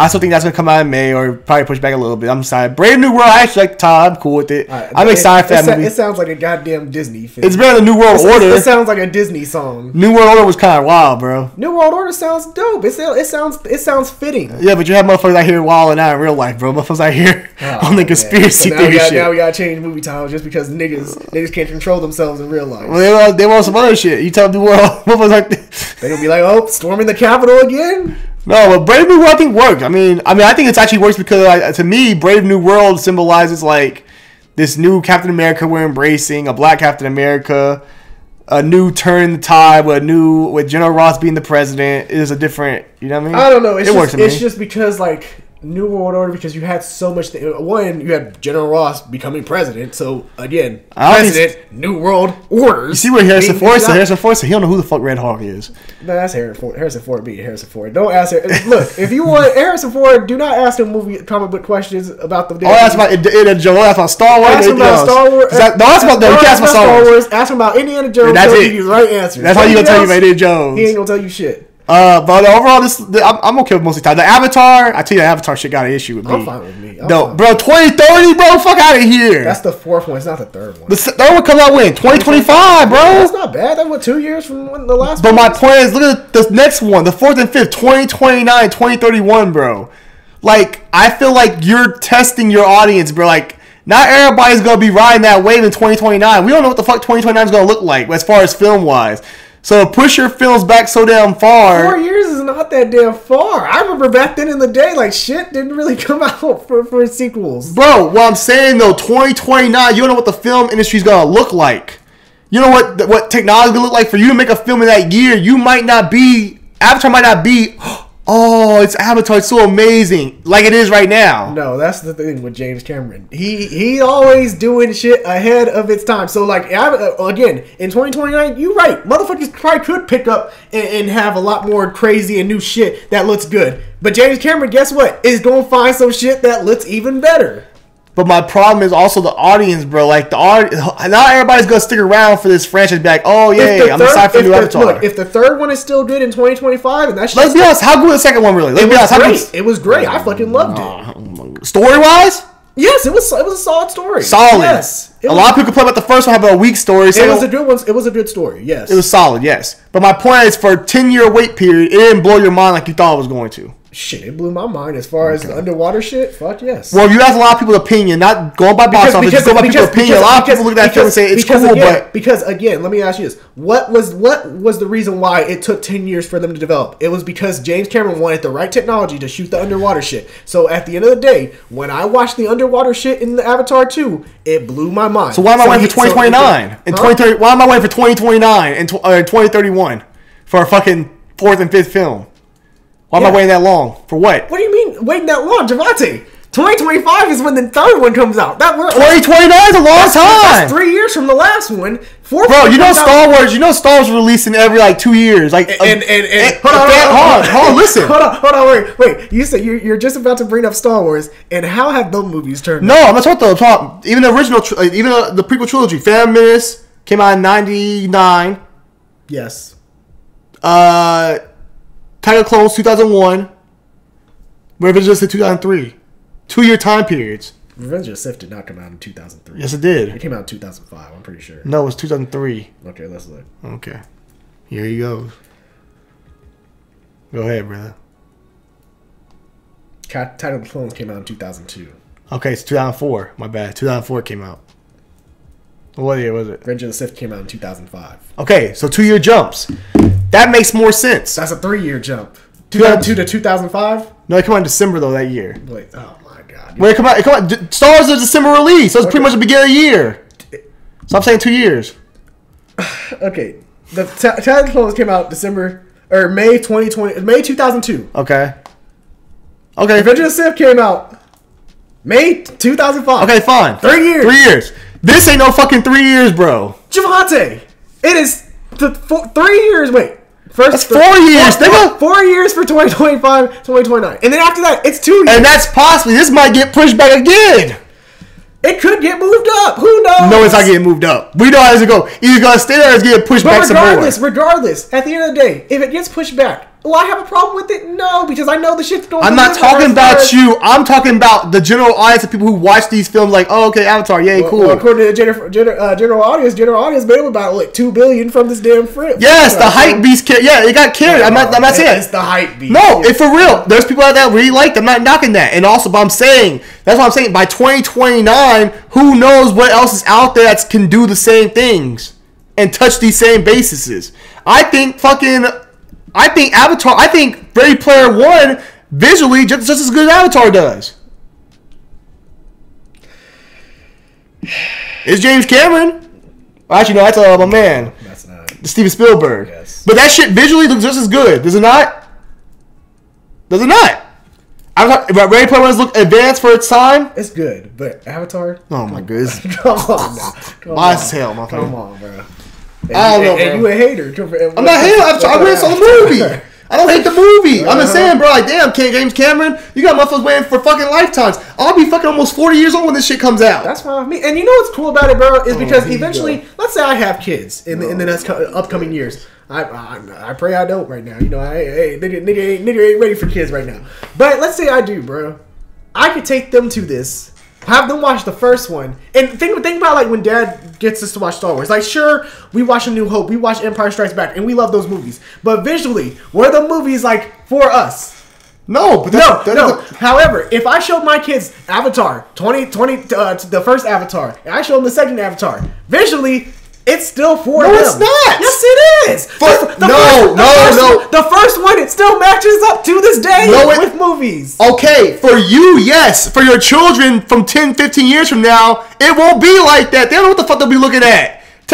But for mom and dad's time, the 80s and stuff like that, Star Wars was top of the line. Oh, shit, this is jumping. This is something different. Was it not? It's jumping. Oh, shit, this is amazing. Time changing. Toy Story, when Toy Story first comes out, it's amazing looking. It still looks great to this day. Toy Story is amazing. Mm-hmm. But Toy Story has been jumped by other things that Pixar has done. Has it not? Visually? Mm-hmm. There's been other stuff that Pixar has done that tops what Toy Story looks like from the original Toy Story. Facts.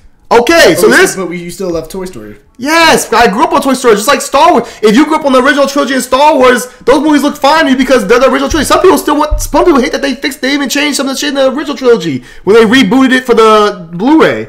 But my point is, yeah, for right now, for you in 07, this shit looks fine. When your kids are in 2040 or 2038, where the fuck you have kids, this shit right here gonna be like, oh, okay, that's cool, Dad, but we got new shit these days. I still think because the first one, still even to this day, you match it with some of the shit that's been about. Okay, it still matches up. It's like video games. Madden 06 is cool looking for that time, but Madden compared to Madden 23 is not the same visually, bro. Oh my, get the fuck out of here. That's the truth, man. 2K. 2K. Hey, you really want to bring Madden? Fine. Madden is your example. Fine, Madden never changes. Fine. Let's be honest. You buy it though every year.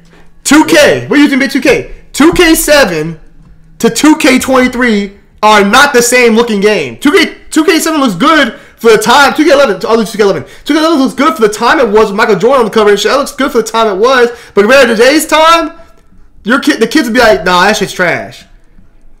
They're like, that shit's cool, Dad, for your generation. That's how it is with stuff. It's up ages. That's an 07. Avatar came out in 08. What, 09? 2010, maybe? 09. 09. For your kids, that's going to be like 30 years from then. Or 20-some years from then. They're like, oh, hell no. Bruh, that shit still looks good. To us, because we grew up on it, nigga. I think even for kids, them, and plus, who said nigga, your kids ain't born yet. If your kids are born in 2035. All right, let's say my kids are born, let's say I have kids in 2 years from now. You know, maybe. By the time you ever watch this shit, they'll still be old. Let's say 2 years from now. So, they'll watch that shit like 14. So 2 years from now. 2 years from now, that's what, 2025. They're probably going to watch that till 14. 2031, that's when the new one comes out. They would be 6 years. They're not gonna watch that shit that time. They still would. They wouldn't understand it. I remember when I saw Avatar. I still saw people take their kids to go see it. But bro, the kids aren't gonna care. They're not gonna understand that shit yet. They're not gonna understand it like that. They just might. You never know. No, they're not. You think Tasha showing their kids fucking Avatar? No, you're not showing kids. Tasha doesn't even show. Tasha doesn't show them niggas Marvel movies and all that either. So I mean, your kids aren't into that yet. Your kids aren't gonna be in the real. They're not gonna really be into that shit probably till about 14, 15. At 6 years old, your kids aren't gonna be in no fucking Avatar. They don't want to watch fucking Toy Story and shit like that. They're not gonna watch no fucking Avatar, bro. Okay. Let's be honest. So let's say you sell them at 14, 15. That's like 2040. You think a 2010 film is gonna please them 30 years ago? Hell no! Oh my god, dude, you tripping? Why you hate this damn thing? I'm not hating the film. I'm saying though, bro, it's good for us for our time. Yes, for the future kids, they're gonna be like, that shit's okay. They ain't gonna be impressed like that like we are. They're like, oh, it's okay, it's cool. For what they have, let's see what technology looks like for them. Okay, we'll see. I don't think it'll be that damn big of a development, but we'll see. What, nigga? You think 40? What do you think? Take the 80s from 2000. Nigga, yes, 20 years. We're talking about. You just said 2040. Devontae. The recent Avatar 2 came out in 2022. You telling me 2031? That's 9 years. No, it ain't that I'm talking about for your kids. Well, yeah, that's still a big deal. 2022 to 2031. That's 10-year difference, bro. Technology. You don't think you think you'll be on the same phone in 8 years? Well, yo, nigga, we talking. This technology, nigga. This is my point. Yes. Okay, phones. Yes, sure. Nigga, bro, phones. Think about cameras. Here, I got you one here. I'll do one better for you. Remember when 2000 came to 2010s when everybody thought 3D was the next big thing? Oh, 3D is the next big thing. Remember that? What happened to 3D? It died. Yeah. And what came? What's the new big thing now? What, IMAX? 4K XD IMAX. Yes. So what do you think the next thing? You think it's going to be 4K in 10 years? Or is it going to be something new? Yeah. With higher res, higher sound quality? Come on now, bro. And you think James Cameron's films are going to be I'm not saying that, but what I'm saying, I'm talking about as far as your kids. You brought the kids saying that film will still look good to them. Yes, it still would. That 09 Avatar is not going to look good to your kids when they fucking, in 2040, bro. Also, you also got to forget, James Cameron, shit, if he wants to get the future generation on it, hey, just re-release it and update the format. The kids won't give a fuck about that shit, bro. Damn.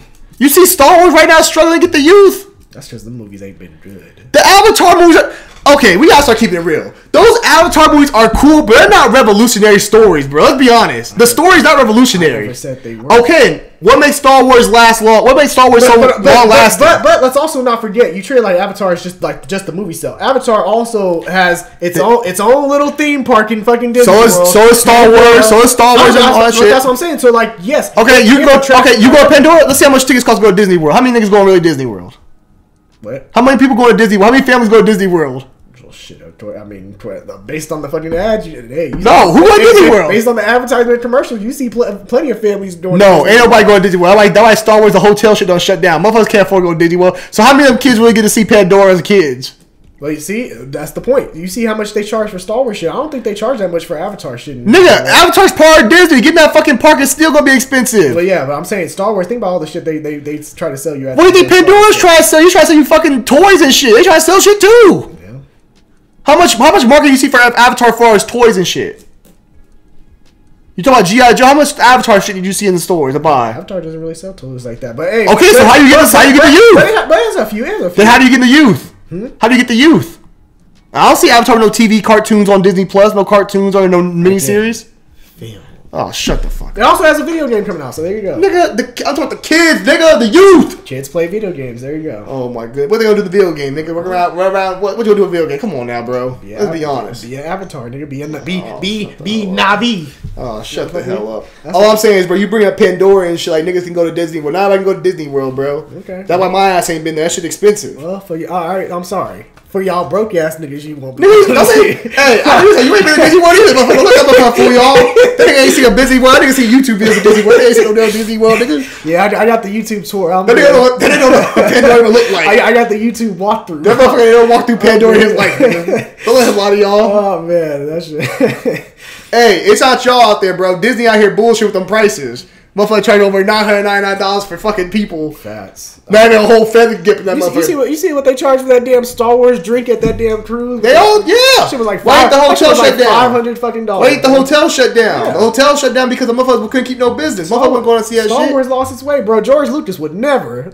George Lucas was like, Star Wars is for everybody. Disney is like, Star Wars is for the motherfuckers who can't afford it. Like, Star Wars is everybody. Star Wars for the rich man. Star said we for everybody. Just not you broke, just not you broke. We for everybody who can afford Star Wars. Yeah, bro. Fuck yeah, bro. Fuck that Star Wars. Fuck that Disney park shit, bro. Fuck them. If they sponsor this channel, say we want y'all to go out there. I say fuck y'all. I ain't going out there, bro. Y'all motherfucker. No, hold on now. I ain't supporting that shit, bro. Let's not be rash. We'll think about it. No, fuck that. You know, I'm thinking about the average family, bro. I grew up with a brother and a sister and a mom and dad. There's 5 of us. Motherfucker, we can't afford to go to no goddamn Disney theme park and stay in the hotel and shit like that and buy food, which is expensive as fuck, and buy merch to take home with you. The fucking lightsabers cost $200. Yeah. What the fuck you gonna do with your kids, bro? That shit's ridiculous. Disney, you guys, Disney, you guys are ridiculous, bro. Y'all need to cut them fucking prices down. You greedy motherfucker, you greedy sons of bitches. You know what? Hey. Bob Myers, Bob Iger, you goddamn greedy motherfucker, bro. Y'all greedy ass motherfuckers, bro. You know what's funny? Watching Jurassic World, and there's the scene in the first. It's that old dude talking about we gotta make the money. Yeah, no, the first, the first one, them damn the guys that come the what's it called? Pterodactyls and all them shits are flying and crashing through the park. And yeah. And you see this one dude running and he's carrying his drinks and making sure he doesn't drop the motherfucker. And I'm like, you know what? The more I see this scene, the more realistic it is, because if you go to one of them damn theme parks, $40 for a fucking drink. Yeah, like you making sure we come home with these motherfuckers. Like you grabbing that shit. No, I didn't think about the first the original Jurassic Park. That old dude talking about we can make so much money. Facts. But I'll stop ranting, guys. Yeah. Fuck that Disney theme park bullshit. Y'all want to go see Y'all want to go see some fucking Marvel superheroes? Go take your ass to Universal Studios. Look at the Spider-Man ride out there still. Yeah. Go see that shit. And then the rides having that fucking time. I saw that damn Spider-Man ride at Disney Park. That shit's trash, bro. You gotta buy the fucking accessory, and that shit's ass. Fuck no. Damn. So I guess we just trashing Disney today. I'm not trashing. Hey, you always how I'm riding for MCU and Kevin Feige. I ride for them. Disney. Hey, I fuck with y'all, but also I can call y'all. We all be on some bullshit, bro. The prices are fucking ridiculous. Motherfucker can't take a fucking family to no damn Disney World. Yeah, hey, you gotta be join the NFL, become a Super Bowl champion. That's all where you fucking go. Then take your kids to Disney. You see nobody go to fucking Disney World, but I ain't met nobody who ever been to Disney World. I have a few friends that have been. With their families? No. Yeah, facts. Those fucking Disney World, bro. Themselves and they girls. Yeah. You can't take a fucking family there. You got kids. You can't take your fucking kids to Disney World. That fucking commercial they show you with the damn Disney and them playing Minnie Mouse and shit. That shit's fake as hell. Because them motherfuckers know damn well the black folks and people can't afford that bullshit. Yeah. But go ahead and go to the next topic. Alright, Star Wars rumored to be eyeing Idris Elba as villain in new Jedi Order film. Earlier this year, it was confirmed that Daisy Ridley would return as Rey in an upcoming Star Wars film focused on a new Jedi Order. A new rumor states the villain she'll be facing off against is being eyed to be played by Idris Elba. Details have been tight around Daisy Ridley's upcoming Star Wars return, likely due to the project being in early development.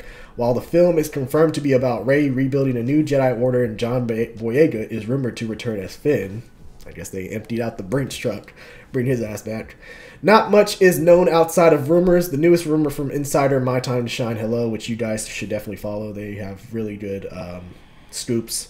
Says that none other than Idris Elba is being eyed to play the villain of the film. Of course, being eyed to play a role doesn't mean Idris Elba will accept the offer. However, him being eyed does give fans a lot of information on what type of actor Star Wars is looking to play against Daisy Ridley's Rey. Elba is an action star 20 years older than Rey and has recently dabbled in comedy with his roles in Sonic the Hedgehog 2 and The Suicide Squad. It's possible this new project might take a slightly more comedic direction. Fuck no, it better not. While also providing a fierce adversary, however, obviously only time will tell if these rumors are even true. If he ain't serious, I don't want it. Let me state that. The future of Star Wars looks brighter than ever. Who the fuck made this article? Because I know they must got paid by Catholic kids. Yeah. Definitely hit the bill. During Star Wars Celebration, Lucasfilm made some exciting announcements for the future of the franchise. At the event, Kathleen Kennedy announced that Charmin Obaid-Chinoy, Dave Filoni, and James Mangold are all set to direct their own Star Wars movies. Details about the projects are still scarce, but each one is set during a different time period in the galaxy far, far away. Yeah. See, there's ways you can take this Idris Elba being a villain information. You can take it as one as, damn, okay, this is good. This might actually pull me into the movie. Or you could take it as, damn, how is Star Wars about to ruin Idris Elba? They can't fuck up his villain. He's too good of an actor. They can't fuck him How are they about to ruin They can't Idris fuck him Elba? He's too good of an actor. Shit, you'd be surprised. Look at Oscar Isaac now. Oscar Isaac gonna bounce back though. With Moon Knight. Even though Oscar Isaac wasn't even bad in Star Wars. No, he wasn't. He had a horrible writing. But as far as like people, how they viewed Oscar Isaac after Star Wars. He beat that shit though. With Moon Knight and fucking... John Boyega did too. Yeah, John Boyega did as well. But Idris was a great actor. If you bring him on, it's a great actor to add to the set, especially as a villain. He's great as a hero, great as a villain. Has just a presence on screen. But honestly, guys, when it comes to Star Wars movies, I don't want to hear shit till I get some official like trailers and shit, because these motherfuckers be saying all kinds of shit. I mean, we put out Kevin Feige, the Game of Thrones guys. I don't even know if trailers would. Well, no, my man's still doing one. Taika Waititi. He supposed to have a Star Wars film coming. I feel like until they officially, because I feel like they've been putting things out there, like these directors, all this stuff they've been doing, and I don't feel like anything's really stuck with them. I feel like they keep on going back on what they're trying to do. They don't know what they really want to do. I think they put this out there. This kind of shit you put out there, like get some engagement, see how people feel about it, and then go from there. Mm-hmm. But I'm at the point now with Star Wars, man, I just want to see foot to ass. I don't want to see no more talking into the media. Give me some foot to ass of you actually putting the work in, and I'll be good. I want to see some fucking actual film shots, some trailers, some shit like that showing me, hey, we're really working on this Star Wars content. Hey, we really got people on board doing this shit. You over here talking about trailers. I'm hey, the movies, seeing the movie, that will be the well, shit. Give me some screen set photos. I don't even trust trailers anymore. Fine, because Obi-Wan trailer. No. I'm saying let me see some set photos saying we're actually starting filming. How many times we heard about directors coming like your girl from Wonder Woman coming to Patty Jenkins coming in and supposed to be doing film and don't do shit. Yeah. They kick her off. So let me see some set photos of the director and everybody on set with their hats on, working on a film before I start really buying anything that's going on right now. But right now I'm like, Star Wars, I'm lost with you, dog. I don't know where y'all at. Yeah. Same here. Yeah, there's not that. That's pretty much it. Right? I heard about Namor. Yeah. Fuck. Yeah, so yeah, I don't know about. I mean, if he's in it, sure. Like, I think he would be a dope ass villain again. But however, the way they worded this and talking about, oh man, he'll maybe bring comedic element. I'm like, no, fuck that. Keep that. That's that Disney. That's that Disney-fied Star Wars bullshit. Leave that shit behind and give me a serious ass fucking villain. That's what I want. Yeah, we don't care what you want. We gotta sell these toys. We gotta sell this merch. We gotta sell Disneyland. These motherfuckers. We gotta sell Star Wars Land. Like shit was when you watch the original trilogy, was Darth Vader comedy? Bro, they don't care about that shit. That shit don't. All you're telling them is shit that they don't care. They don't care about that George Lucas bullshit. They already pretty much have said we don't give a fuck what George Lucas did. We doing our own shit over here. I know, and it's been bullshit ever since. There's probably been only one, maybe two projects that have been good. Well, it's not. Some Star Wars fans still support all that bullshit. There's been some good shit. You know, Road One was a good one. Mm-hmm. Mando's was good. You know, I think overall, average-wise, it's good. Mm-hmm. Everything else, though, is just... It's a shit show. Nah, fact. I don't know, man. Star Wars they just gotta show me, man. I'm done with the whole give them the benefit. They don't get the benefit of the doubt. They just gotta show me what the fuck going on. I'm not really checking for Star Wars like that, though. I'm not gonna lie. Like, Star Wars, it's like in the back of my mind, if I want to watch Star Wars, I'll go back to my prequels and the original trilogy, and that's it. And I'll hit some of them shows like Clone Wars. And that's about it. But I ain't really thinking about Star Wars like that right now. You know what I mean? I don't have no problem with Daisy Ridley. I don't think she was the project that was the writing all that shit was all over the place. Mm-hmm. But I'm at the place. I'm just like, hey, when it comes, it comes. I'm not really looking for it. I'm not like, oh, I'm excited for. I'm not looking eager towards it. I'm more excited for what DC got playing than Star Wars. Facts. Yeah. Those are our thoughts on Idris Elba and Star Wars and shit. Let us know your thoughts on Idris Elba potentially being the new villain for the new Jedi Order film with Rey, with Daisy Ridley's Rey. Let us know your thoughts on it down below. Do you like Idris Elba being in it, or what's your opinion of the new announcements from Star Wars as far as the movies? Do you have faith or confidence in them, or is it kind of like you're skeptical as well, like kind of like we are? Let us know down below in the comment section your thoughts on that. Superman Legacy. So, you know, we talked about it a few times over our past CBMs. So apparently the newest update from it is that the movie is going to introduce the Authority, which was another project that James Gunn shared when he was doing his DC reveal for his Phase 1, you know, his Gods and Monsters phase. So Superman Legacy will not only reintroduce a new Clark Kent and Superman, the film will also do some world building and introduce superhero team The Authority, according to media reports. According to Friday's Heat Vision newsletter, James Gunn is chugging along with Superman Legacy with the screen test for Clark Kent and Lois Lane to happen over Father's Day weekend. Roles such as Lex Luthor and members of supergroup The Authority, which are to be announced in the movie, will be cast after. Who are The Authority? The Authority is a superhero team that was first introduced in 1999 by comic book writer Warren Ellis and artist Brian Hitch. The team is mainly composed of Ellis-created characters from Stormwatch and is published under the Wildstorm imprint, which was founded by Jim Lee. The Authority is known for being a group of anti-heroes who are committed to saving the world at any cost. The team's adventures have been chronicled in a comic book series published by DC Comics. The Authority's connection to the DC universe has evolved over the years, with some of the Wildstorm characters making the jump to the main line after DC shuttered the Wildstorm imprint in 2010 and the New 52 event reimagined the DC universe in 2011. A film centered on the team is currently in development at DC Studios. In the DCU Chapter 1 slate revealed, Gunn used the cover of Authority #1, created by Warren Ellis and Brian Hitch, to tease the arrival of the original roster of the anti-hero team to the big screen. The Authority's lineup of members originate from Stormwatch, which include Jenny Sparks, Jack Hawksmoor, the Engineer, Apollo, and Midnighter. Jack Hawksmoor and the Engineer are rumored to be the Authority members making appearances. So yeah, and also like we didn't talk about this because we haven't done CBM in a while, but yeah, there was a recent development that Crypto the Superdog was going to appear in the film. They're down. I think they kind of narrowed down their casting choices as well, which we'll talk about that after. But yeah, you know, Authority making an appearance, that's kind of good. You know, you let some fans kind of know about couple of these characters before the Authority movie comes out, because it's, again, like, Authority is a superhero team that I didn't even know about until James Gunn made this fucking announcement. But they seem really cool, you know, kind of have that gritty superhero vibe. So I like it.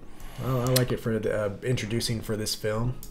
I think to me, this sounds good. I'm actually excited about this. I think for me, it just goes to James Gunn coming from Kevin Feige and being around Marvel and Kevin Feige and all that kind of stuff. No, let me explain. I think sneak that in there. I think James Gunn, being as great as he is, but also just like being around Kevin Feige and learning that you got to build a universe, you have to build with everything. You have to build it from the ground, and it's great to introduce characters that nobody knows because they can become real fan favorites, like Guardians of the Galaxy were.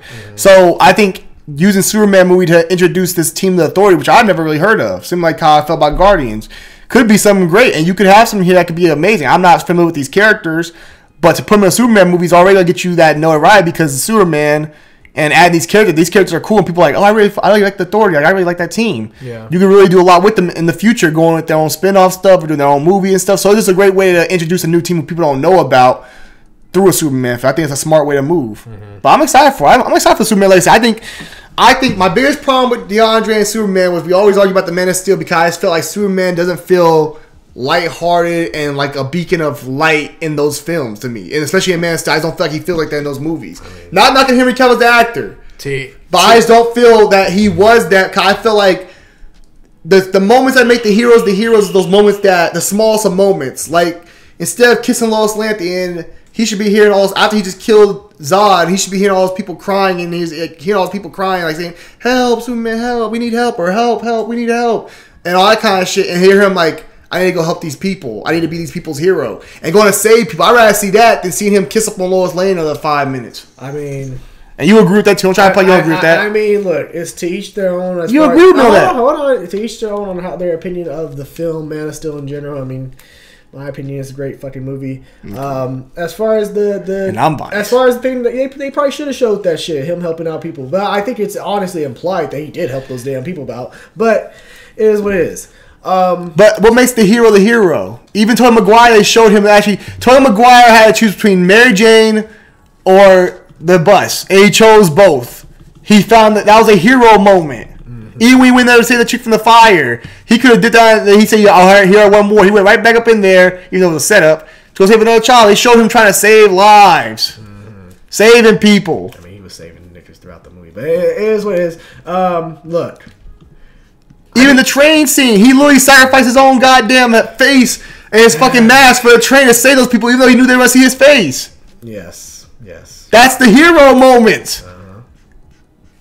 Henry Cavill Superman not give us those in 3 movies or 2 movies. I mean, I've said it before. I'm not gonna argue with you on it because they're arguing about Black Panther all day. No, the man has made he has done heroic things in those damn movies, but I guess you just said. I'm not saying. I know they show moments, montages of him doing stuff in the first movie. I get that, but like even in the middle of his fight with Feyor and Namek, motherfucker saves the nigga falling out of the damn plane. So I mean, cool. That's one point. Okay, but now we're in Metropolis. The shit's tearing down. You can't go save no lives or help lift some buildings up. There's probably people underneath them buildings. You can't lift a couple goddamn buildings up. I mean, he was. I saw Bruce Wayne. I mean, lifting buildings up when he drove. I saw Bruce Wayne drive through the fucking circus of that shit. I mean, he was on the other side of the world trying to destroy the world engine. I'm talking about after.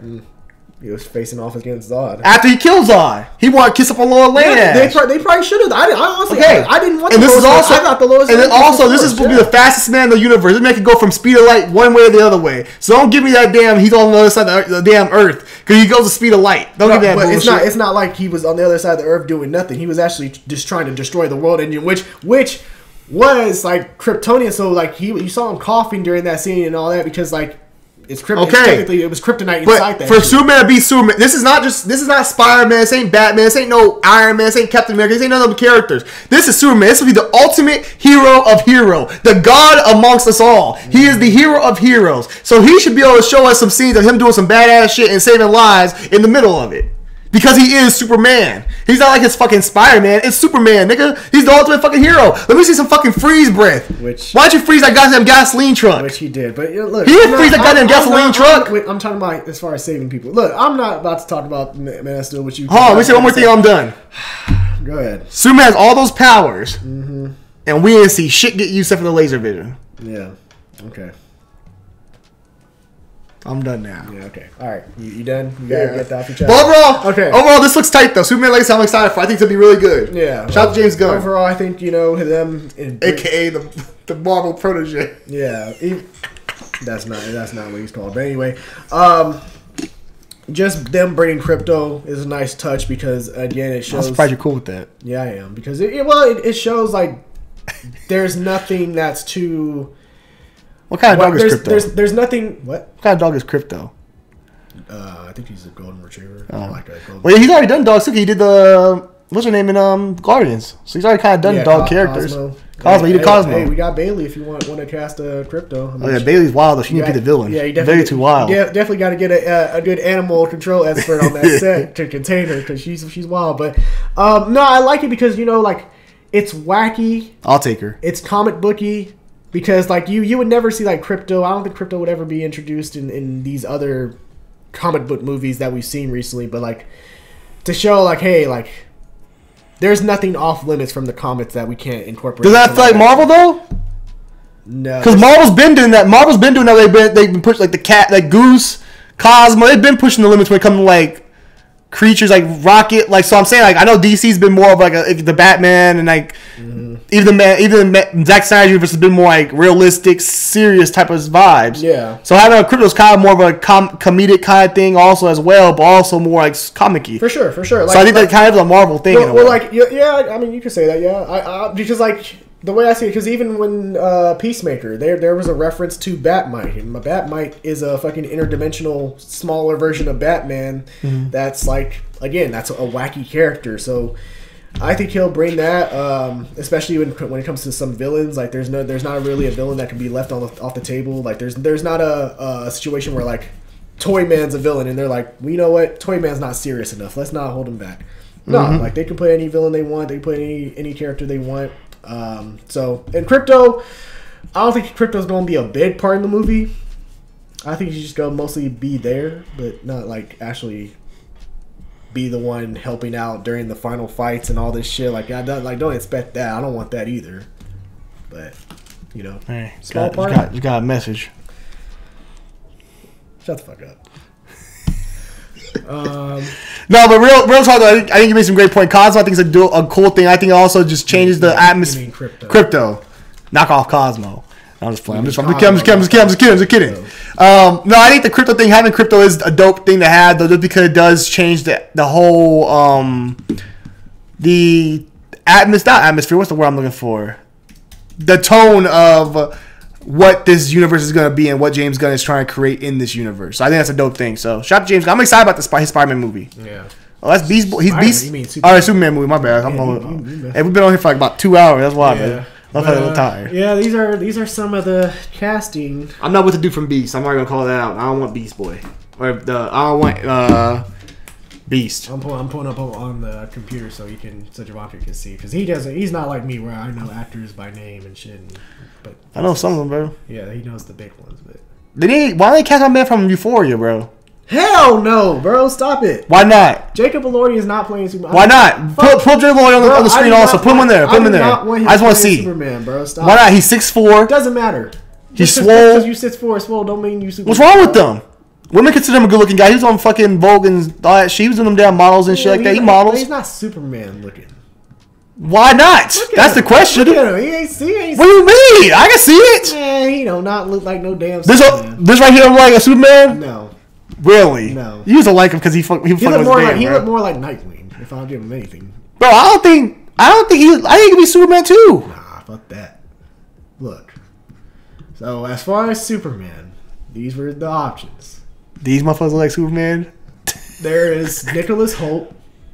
Oh, Beast, nah. Which he was the runner up for the Batman, which Robert Pattinson ended up getting. Yeah, I don't know about that. Beast and X-Men, yeah. David Corson Sweat, he's cool. Recently he was in Pearl, Hollywood, which is a Netflix series. Yeah, no problem with him. He's cool. I like him. He's actually probably my favorite to be cast. And then Tom Brittney is another name I've seen.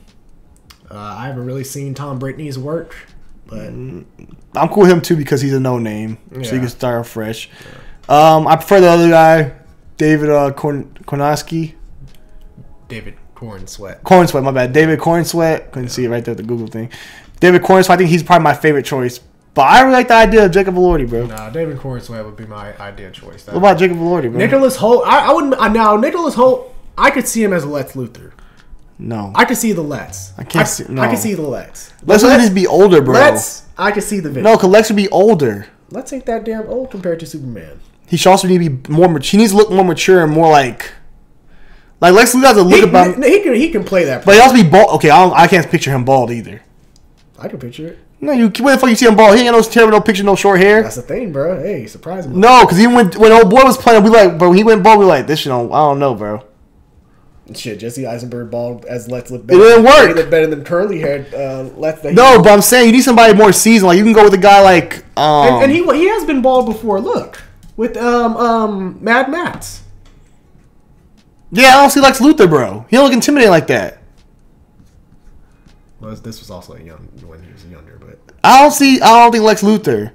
I can see Lex Luthor being played by someone like Bro, I like my man. I know he has a scene. Well, but that. What a day! What a lovely day! Yeah, I don't see Lex Luthor though, bro. I don't care what you say. I don't Lex Luthor. I can see it. If they said, all right, he didn't get the Superman part, but we have him for Lex, I would be like, you know what? No, I don't see the Lex Luthor, bro. I'm fine with it. Lex Luthor has a certain his facial tones. He has a certain look about him, bro. Nigga. Have you not seen the Lex Luthors we've had in live action? Look at Kevin Spacey was good. I'm not even talking about Kevin Spacey. I'm talking about before Gene Hackman. Gene Hackman was Lex. Do you think he was ideal? No, Lex? I'm saying, well, now it's bigger though. Let's be honest, comic book films are bigger now, so you gotta be more consistent with your role call, who you get. I'm trying to think who could have play Lex Luthor. I'm saying I do think he could pull off the smart, sophisticated, rich type. I think he could pull that off easily. R&D specialist. No, I'm not feeling him as Lex, bro.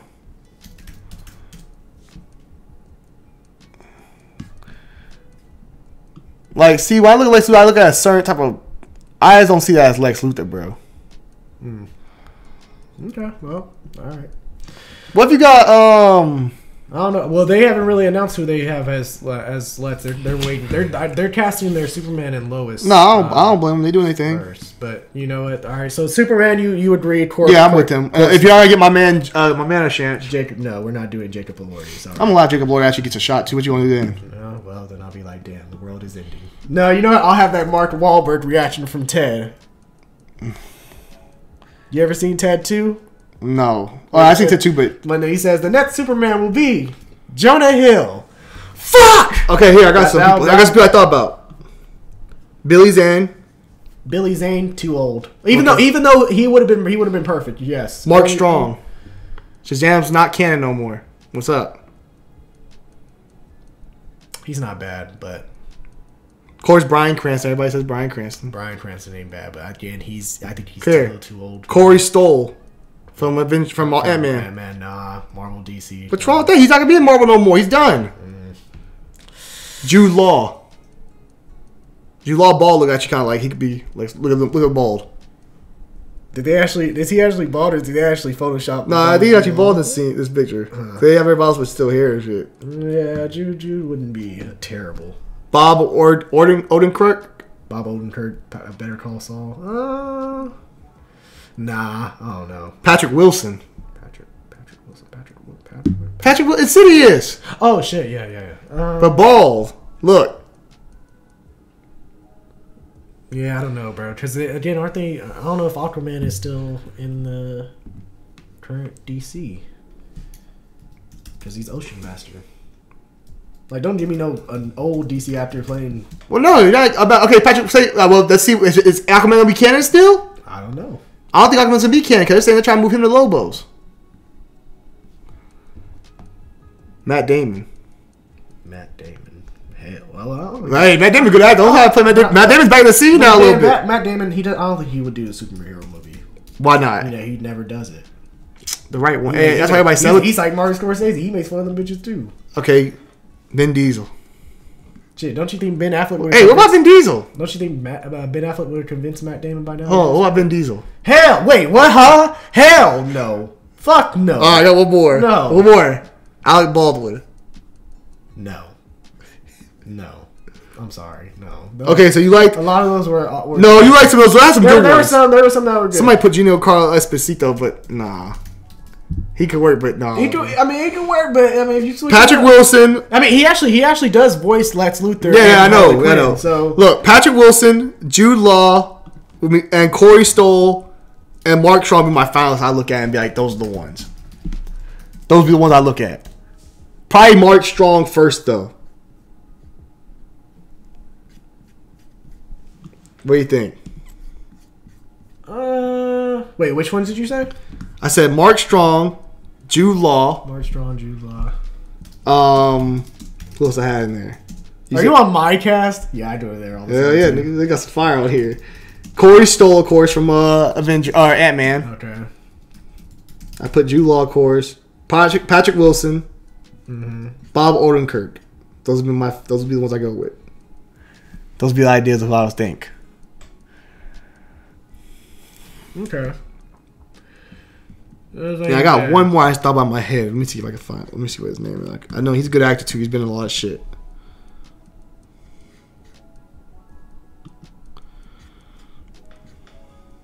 I'm not saying he has to be the same age as Superman as far as. And last I would add, but he can't be like too old. He can't be like 30 years older than the fucking.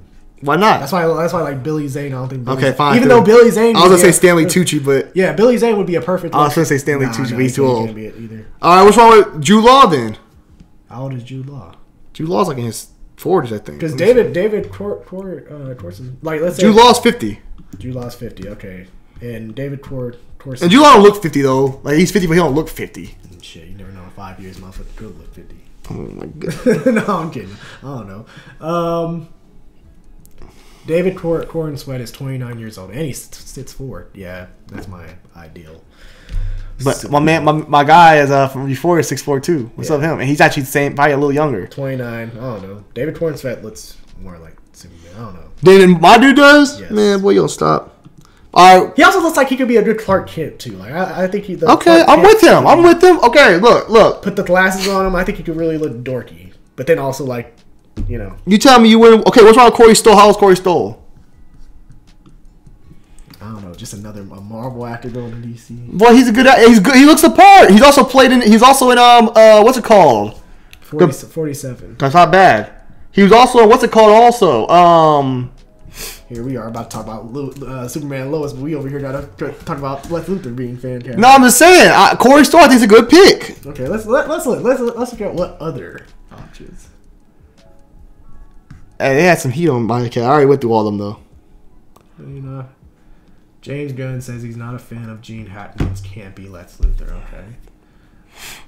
I know his friend Michael Rosenbaum played Lex Luthor in the Smallville show. I know he definitely ain't bringing his ass back. He better not. Let's see.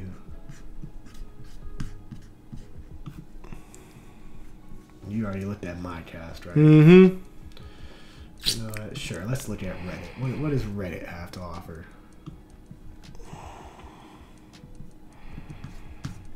How about Henry Cavill as Lex Luthor? Hell no. I didn't think about somebody though. You either die a hero or you live long enough to see yourself become the villain. What about I don't think he would do it. Christian Bale? Nah. Jason Isaacs. Jason Isaac. From what? He played what's his name? Jason. He plays Malfoy's dad in Harry Potter. Oh yeah, he's not bad. Yeah. Although I would kind of want him to play Magneto in X-Men. You know, it'd be perfect. I don't know he's 60. Never mind. You know, it'd be perfect, but I don't know if you go. I don't know how you look bald. Who? My man, the brother. The brother. From John Wick villain. The brother, Pennywise older brother, one that played in a lot of shit. Oh, you talking about the older brother, the Stellan Skarsgård, yeah. He's perfect. He has like a dick. I watched him on Succession also recently, but he has like he has like kind of dick look, like he could be an asshole, and he's kind of intimidating also well. He'd be a perfect cast, I think. Skarsgård, bro. Type it in. He's not bad. No, he's not bad. I actually have him for a Doom potentially. Like he would be like Problem is, he probably won't show his face a little bit. But I'm just saying. I'm just saying. If Nicholas Holt was casted as Lex Luthor, like I see him like when they said Nicholas Holt's name, I'm like he makes more sense as Lex Luthor than I see him as Superman. Like I see him more as that. Oh, you put the father. Oh fuck, no, it's not Stellan. It's not Bill. It's what's the Star Trek? He's right there. Well, he was right there too. Oh, it's Alex Skarsgård. Yeah, Stellan. Yeah, Stellan. Where you fuck up my man? Alexander Skarsgård. Oh, right there. Look at that. Look at that. What the fuck? Well, you actually the rest of the sides. That actually worked. You actually the rest of the sides of the head. Nah. Bro, he has the look, bro. He's like he could be a real asshole, but also intimidating. Yeah, I mean, he does. Yeah. Imagine you take this right here, but you shave the sides of his head. Yeah, I mean, he's played some assholes before. He ain't bad. Yeah, he's a good actor. Yeah. And how old is he? 46. 46 ain't bad. 6'4", also he's same height as Superman. Mm-hmm. Well, he's not a bad choice. He's not. I like the Skarsgård brothers, but they cold. And they daddy they cold. They all cold. Yeah, he's nice. All right, so Lois Lane. All right, that's what we're going to. Yeah, we over here. Oh, Lois Lane, we got her too. So the candidates they have. Please give her somebody brunette, please. Nah, shut up. So the candidates they have for Lois Lane is Emma Mackey. That's one. Okay, she's cool. I like her. I think one movie I've seen from her is like Death on the Nile. She was in that. Can I get my choice of who I would choose?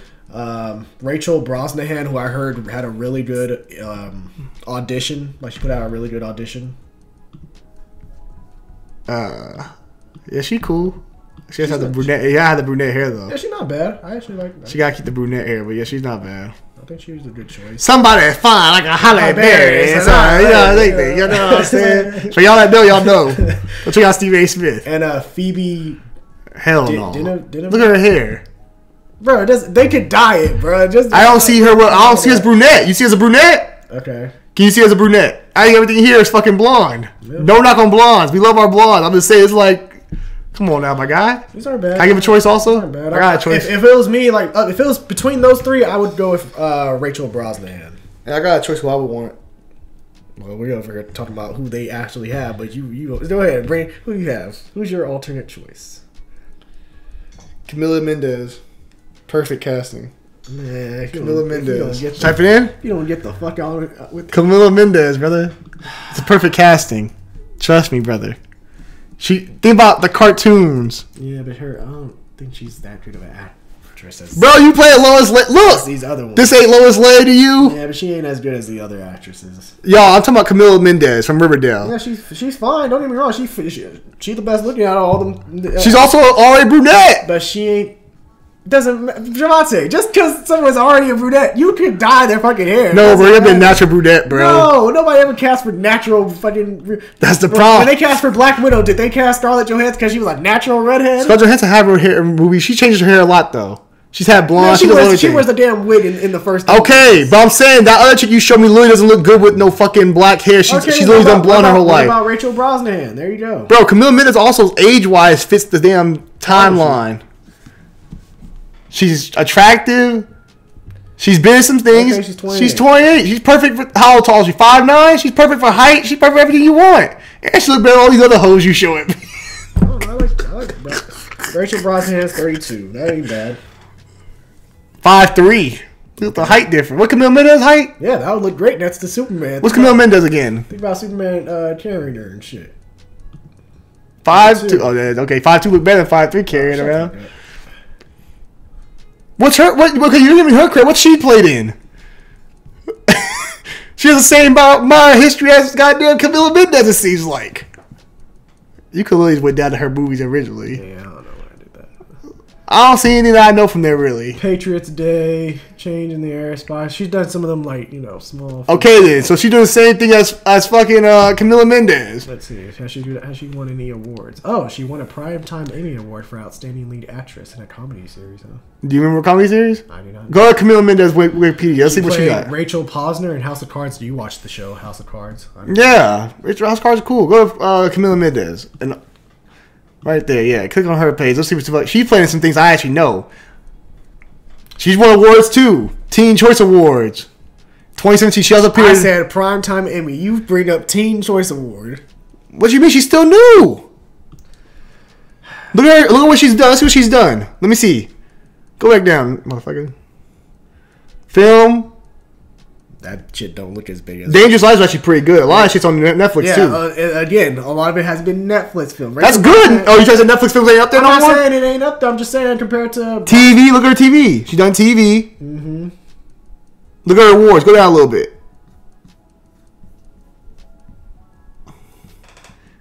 Teen Choice Awards. She won 1 year too. Yeah. I'm just saying, bro. You talk all the time you don't want no big names. Camila Mendes is an attractive woman. Who the fuck? When did I say I didn't want no big names? I was talking about damn Mortal Kombat. I ain't talking about no damn Superman. Superman, I gotta have. Superman, the guy plays Superman's a low key actor. We don't know that much about his ass. He's done some good. He's done. We don't know. The majority of people don't know much of that about that motherfucker's filmography, bro. Let's be honest. And Emma Mackey, she's in the new Barbie movie. She again, Death on the Nile was the only movie that I've seen. Let me see her again. Can't believe we having this debate over damn Lois Lane, bro. It should be simple. She cool, but Camila Mendes would be my choice. Okay, if I had to choose based off what James Gunn's put out there, it'd be this chick right here. Really? Easily. Okay, I go with Brosnahan. No, hell no. That's my opinion. I heard. I gotta be like I heard. Kid, give me somebody 5. Holla at this and late or something. I heard she had a good ass audition for Lois Lane. Her first audition was great. So, I'm here for it. Look, can I get somebody at 5? Holla at Barris and Lathan or something. Shut up. Shut the hell up. You know, she's cool. Let's look at my cast. Who does my cast have for Lois Lane? Bro, I'm just saying, Camila Mendes was a good choice, bro. I think you low-key sleep on who I be picking. I'm not saying she ain't bad, but I'm just saying like she ain't part of the list. I told you what the list was. James got bullshitted. Don't worry, Mama go pick her ass up. Then we go back. Oh yeah, she was on point. Ooh, what's her name? Olivia Munn. Hell no, she too fucking old for the damn Lois Lane. Olivia Munn ain't that damn old. Cut the fuck down. For Lois Lane. Oh, Olivia Munn 42. Oh, okay, I guess you're right. The nigga playing Superman is 29. They already did that with Amy Adams and Henry Cavill. Their age gap was kind of. Amy Adams ain't fine though. Amy Adams is fine. No, Amy Adams is pretty. She not fine. She pretty. She ain't fine though. You know what I'm saying? Okay. Oh, look at this was Reddit. Reddit had Jessica Henwick. Mm-hmm. I know who Jessica Henwick is. I'm pulling up these names for your ass.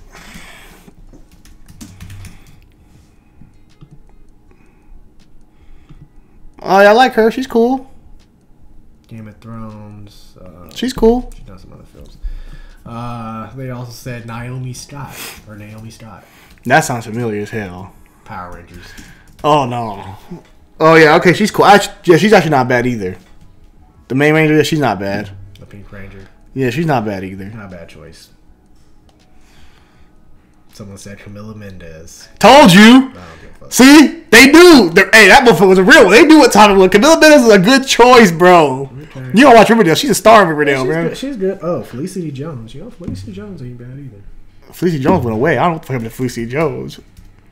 Shit, I remember when she was supposed to play Felicia Harding in that damn Spider-Man. No, you can go ahead and go. Yeah, we're recording, but you good. Felicity Jones ain't bad. She ain't bad. She ain't a bad choice either, but she's up there in age. Oh, yeah, she's 39, yeah. You know what I'm saying? I'm trying to be consistent. Y'all wasted her in that damn Spider-Man. Nah, she was cool as Black Cat. I know, I'm saying y'all waste the fact that movie never happened. Well, shit, y'all niggas didn't support it enough. Y'all should have supported Jamie Foxx and Andrew Garfield. Shit, I supported it. Y'all niggas shit on Andrew Garfield. Shit, I did. Bro, Andrew Garfield got shit on for that movie. People shit on Andrew Garfield. That's why he didn't want to come back. I shitted on the movie. I didn't shit on Andrew Garfield. Motherfuckers shit on him too. You know it goes 2 and 2. They go head in head. Someone said Maud Apatow. Who the fuck is that? Leslie Mann's daughter. She plays what's her name? The one that was trying to mess with Fez in Euphoria. Oh hell no. What about Johnny Depp daughter? We need to bring her into the MCU or something. Oh, go ahead.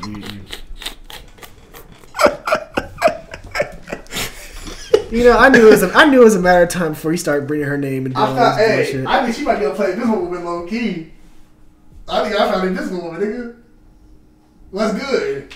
We might be able to get her posse coming over too then. Shit. We get it really popping. Alright, get that footage. Yeah.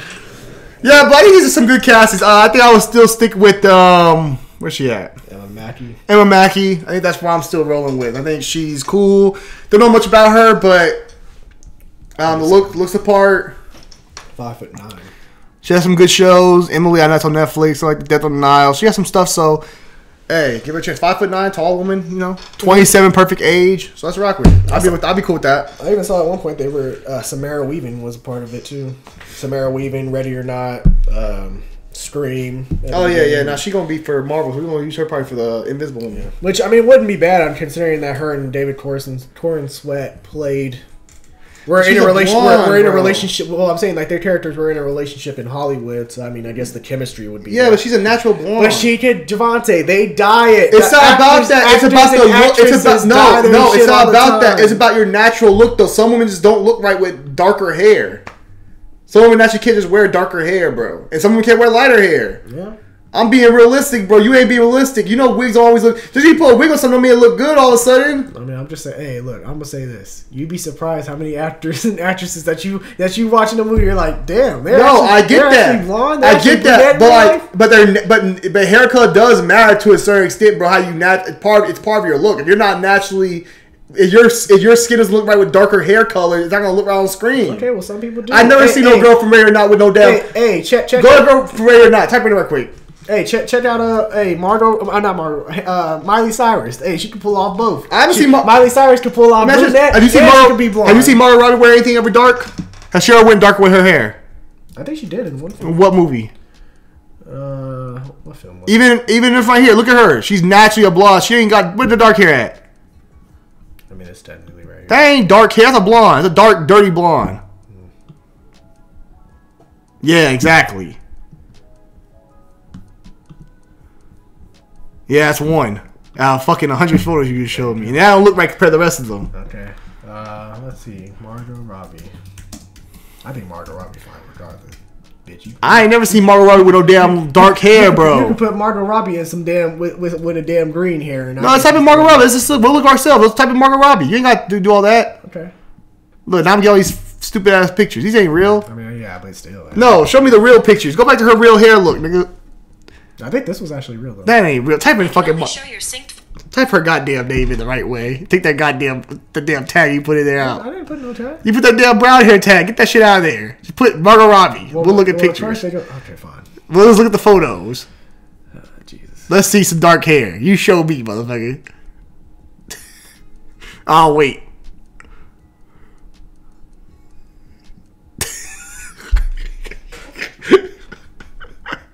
There's that photo you had right there. That one. What else you got? Now let me see. Go that far. Go up that far quick. Let's see that photo. There's some right here. Fuck no. Yeah, that don't look good. Go back to that. Go back. Go up. Take it up. Go right here. That photo right there. That red dress. So you're trying to tell me that looked good right there. That looked good compared. Take that off now. Now go right down a little bit. Oh, go right here. Go down right there with that red dress. That looked better than that. Which one looked better on her? Well, of course it looks. We all know blonde looks better, but you on her, yes, it looks better on her. But you over here talking about like brown, and brown wouldn't be bad. Like on her, it wouldn't look right. It's like seeing Camila Mendez with blonde hair. It wouldn't look right on her. She's dark hair. That's all I'm saying, brother. Okay, well, hey. But I'm with this casting though, so I'm off with it. Yeah, hey, you don't really sound like you with it, but... No, I'm with the casting, old girl. I was giving my opinion. James Gunn hit me up. He want my opinion. Hit me up, James Gunn. I'll tell you, Camilla Mendez didn't get the call. So you saying? At least she didn't be brought in for an interview. I'm just saying. Yeah, we'll see. I'm glad he cast Camilla Mendez now. We'll see. Apparently, they're doing their screen readings. Nice. Yeah, during Father's Day. They're doing the screen test. Yeah, during Father's Day. So this weekend. Nice. So we'll see if maybe they have some casting announcements by this upcoming week. We shall see. Nice. Let us know your thoughts on Superman Legacy. Just the updates in general and the casting. What choices that you would want cast as Superman and Lois in this new reboot franchise of the Superman character. Also, let us know what villain you would want to see in this movie. Do you have a quick villain that you can think of that you want? In Superman movie? Yeah. I would say Brainiac, but Brainiac seems like it might be too big of a character. But I go, you know what? Go simple. Go with Atomic Man. Oh, what's his name? With the kryptonite in his stomach, the robot. Oh, you talking about Metallo? Yeah, let's go Metallo for the first movie. Keep it simple.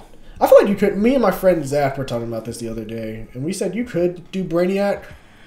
because you could have it where he defeats Brainiac in this movie, and you know how Brainiac, like, if there's a piece, like, kind of like Ultron. Yeah, he comes back. Yeah, come back.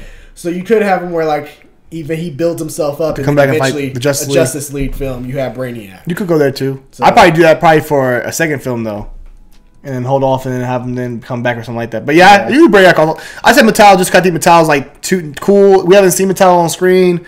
Yeah, I just personally want somebody. Yeah, you're right. I want somebody like, I don't want Lex Luthor. Don't give me Zod. Don't give me. You show me Lex Luthor. Just don't give me him as a villain. Yeah, but yeah, like bring Lex Luthor, but like don't make him the main villain. Like if you want to give me Ultra Humanite, Atomic Skull, Metallo, Parasite, you know, yeah, I'm fine with those. Me too. You know, so let us know that as well. Who would you want to see as the villains in Superman Legacy? But moving on. Deadpool 3. So apparently key X-Men characters are rumored to return. Deadpool 3 is set to bring Ryan Reynolds' Merc with the Mouth on a collision course with the most iconic member of Fox's mutant roster, with Hugh Jackman returning as Wolverine. A new rumor states that Wolverine won't be the only member of the iconic X-Men cast to return in the new film. Speculation that other mutants besides Hugh Jackman's Wolverine was kickstarted over the weekend when Halle Berry posted a picture on Instagram of her hair dyed silver, matching the iconic look of her character Storm from the X-Men films. This prompted leaker Can We Get Some Toast, who's also a good scooper as well, to confirm Storm's appearance in the film, along with James Marsden returning as Cyclops and Famke Janssen as Jean Grey.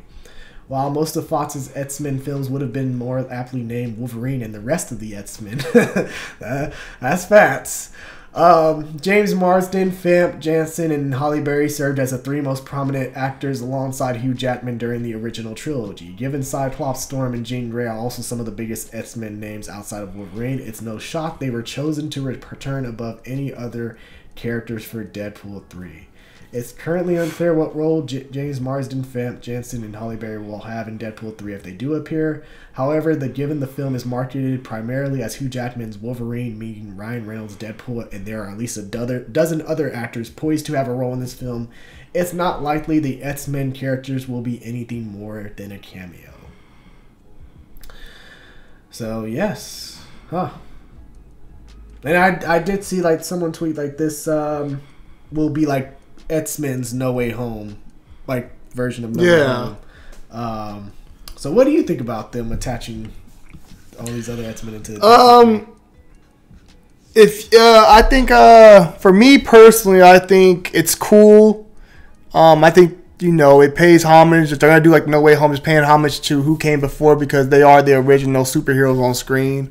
After Blade, of course, but like when you think about what really started, like Marvel and the big name characters that everybody knows, it was X-Men. You know, I mean, 2000, they owned, like, those films were amazing and seen as great films, and they're very enjoyable, all of them, mainly the early ones as well, like especially X-Men 1. So I'm excited to see Halle Berry come back. We already had my man come back as Professor Xavier. Mm-hmm.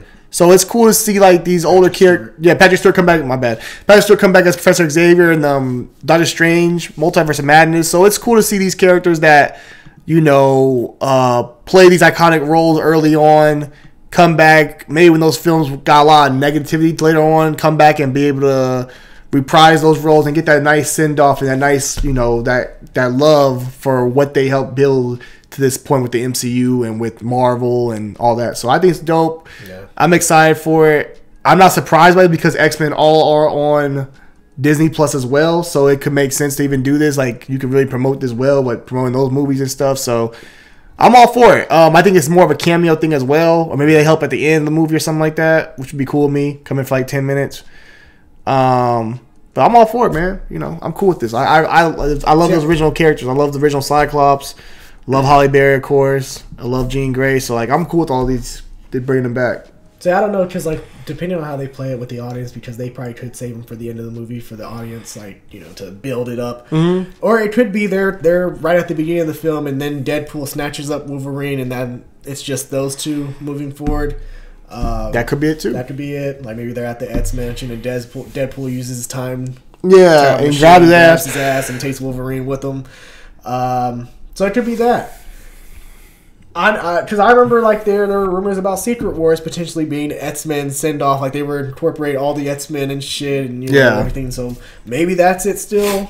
Maybe this is the send off, and Secret Wars is for the few new X-Men. Who knows? It's gonna be interesting though, because we also Hugh Jackman said that Wolverine's wearing the iconic Wolverine suit and So does that mean like the X-Men? Different version of him, maybe.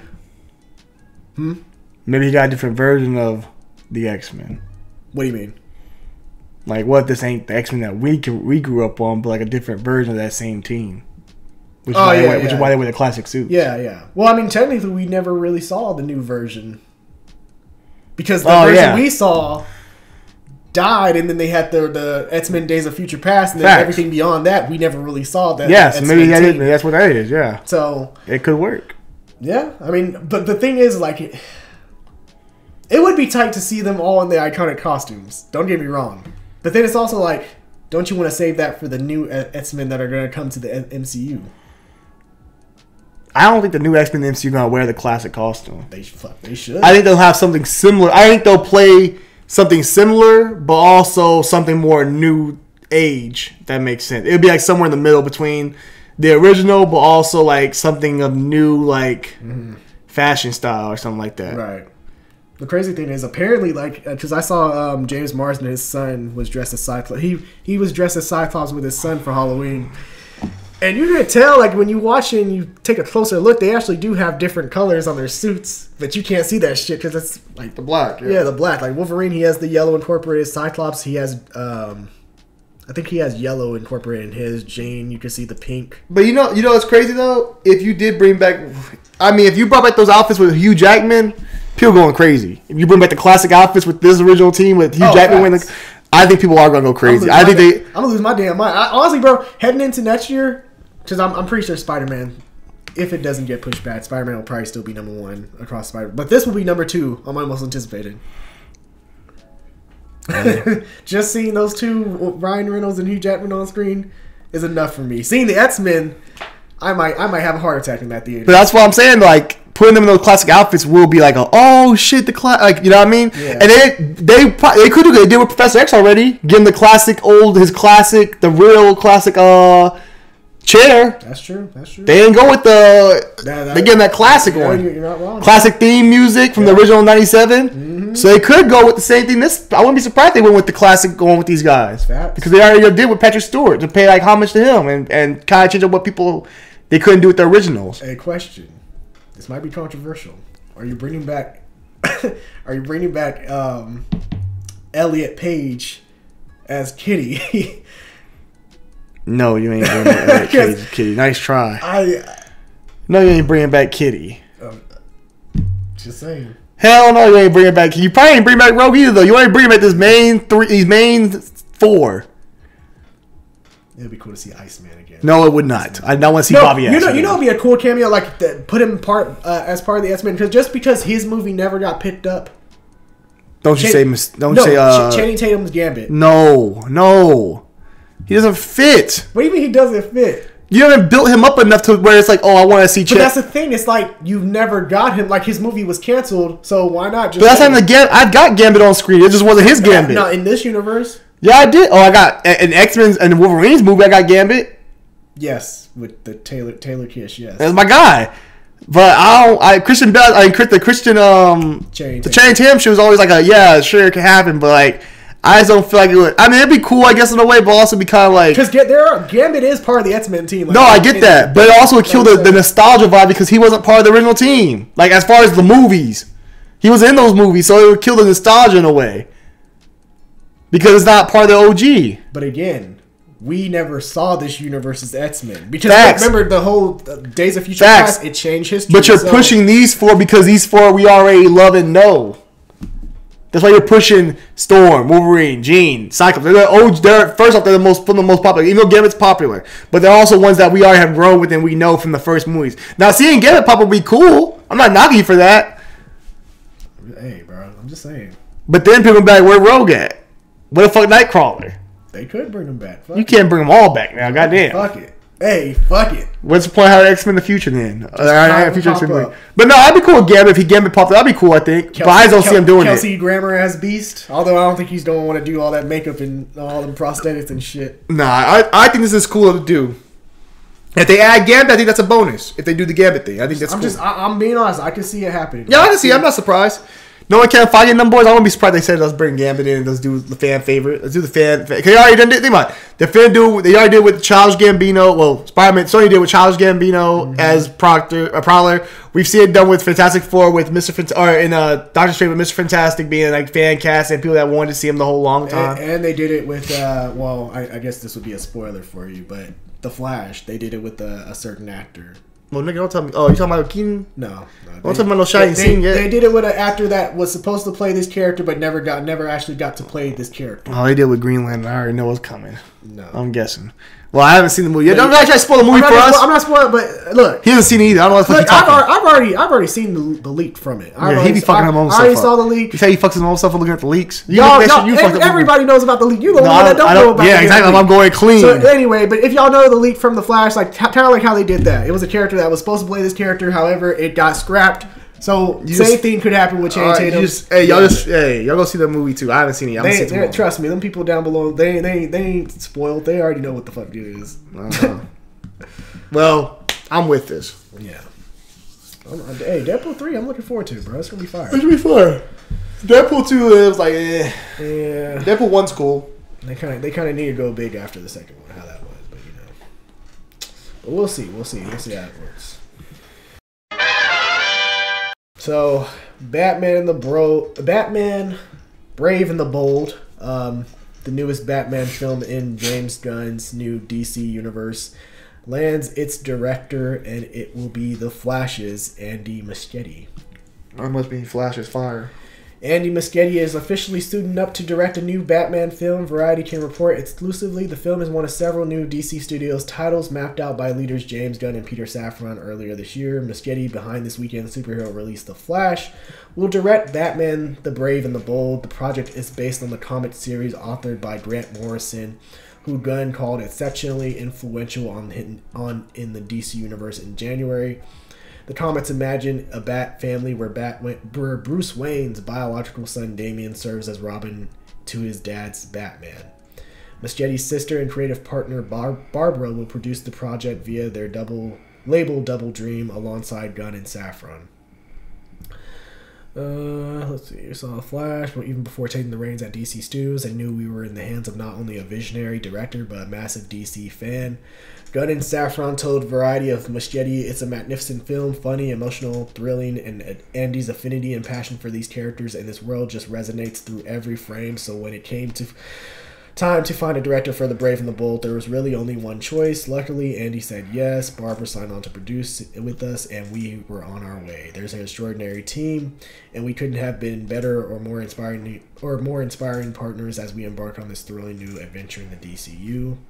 The project does not currently have a screenwriter attached. This will mark the first live-action film appearance of Robin since Chris O'Donnell, god damn, that's been a long time, played the role opposite George Clooney in the 1997 film Batman and Robin. This film will exist separately from Robert Pattinson's The Batman movies." So I don't know about this. Basically because like what I've heard from The Flash is that, you know, it's kind of like CGI. I heard the CGI was kind of iffy. That's a little different because you gotta do like the Speed Force and shit, so it's a little bit different. I mean, I'm watching The Flash tonight, so I'm definitely gonna check it out, and we'll see. I did hear that as far as the Batman elements in The Flash were actually really good, especially a lot of the action sequences. So maybe it might work out. I'm actually, to be honest, like this is probably the film I'm most nervous about in the new DC Universe slate. I actually think this is gonna be a good film.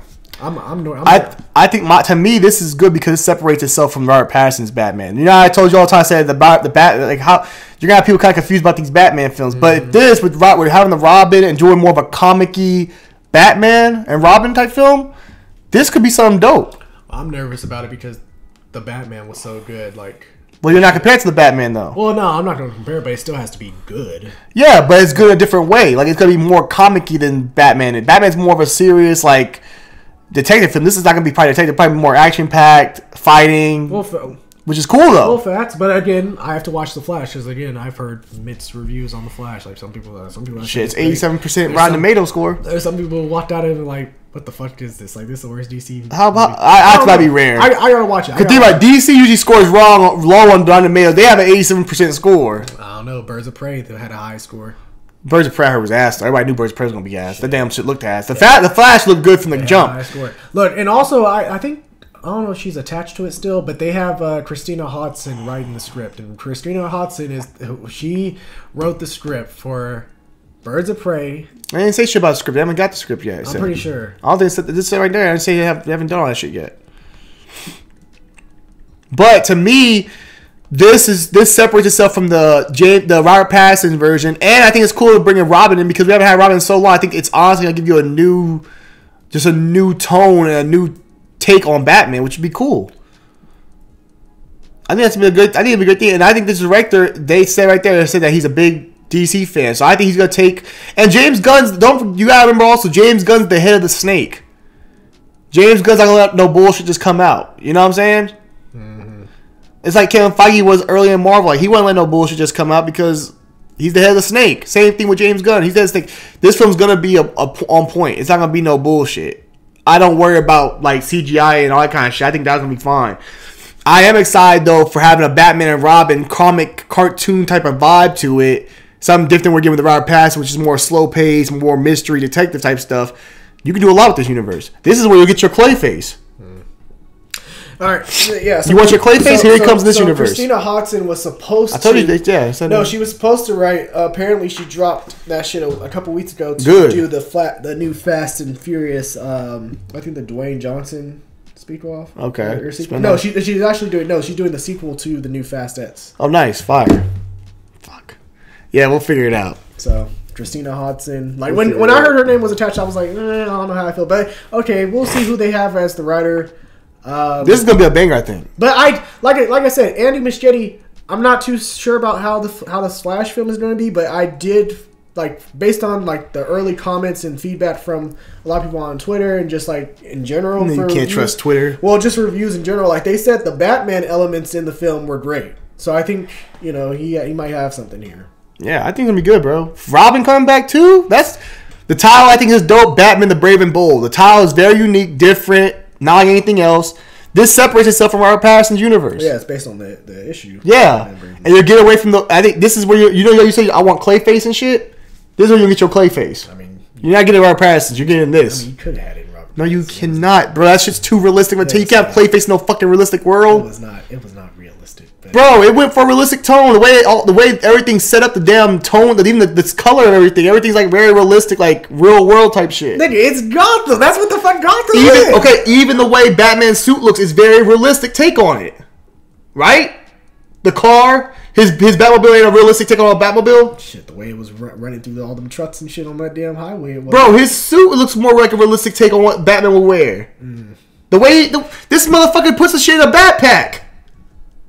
He takes that shit, he goes in the bathroom, puts that shit on, take that shit off, put that shit back in the backpack and walk off. That's a realistic take on that shit. And also with this Batman, you're probably gonna get no fucking development. He's probably gonna be 10 years in. Okay, he got a son. Well, yeah, he's gonna be older. He's probably gonna be like 40 or 50. And that's perfect. So you ain't gotta do all that damn character building up and all that damn shit. We're gonna have Batman Bruce Wayne on point right away. Yeah, we'll see. We'll see how it works. Which I'm full for. Fire.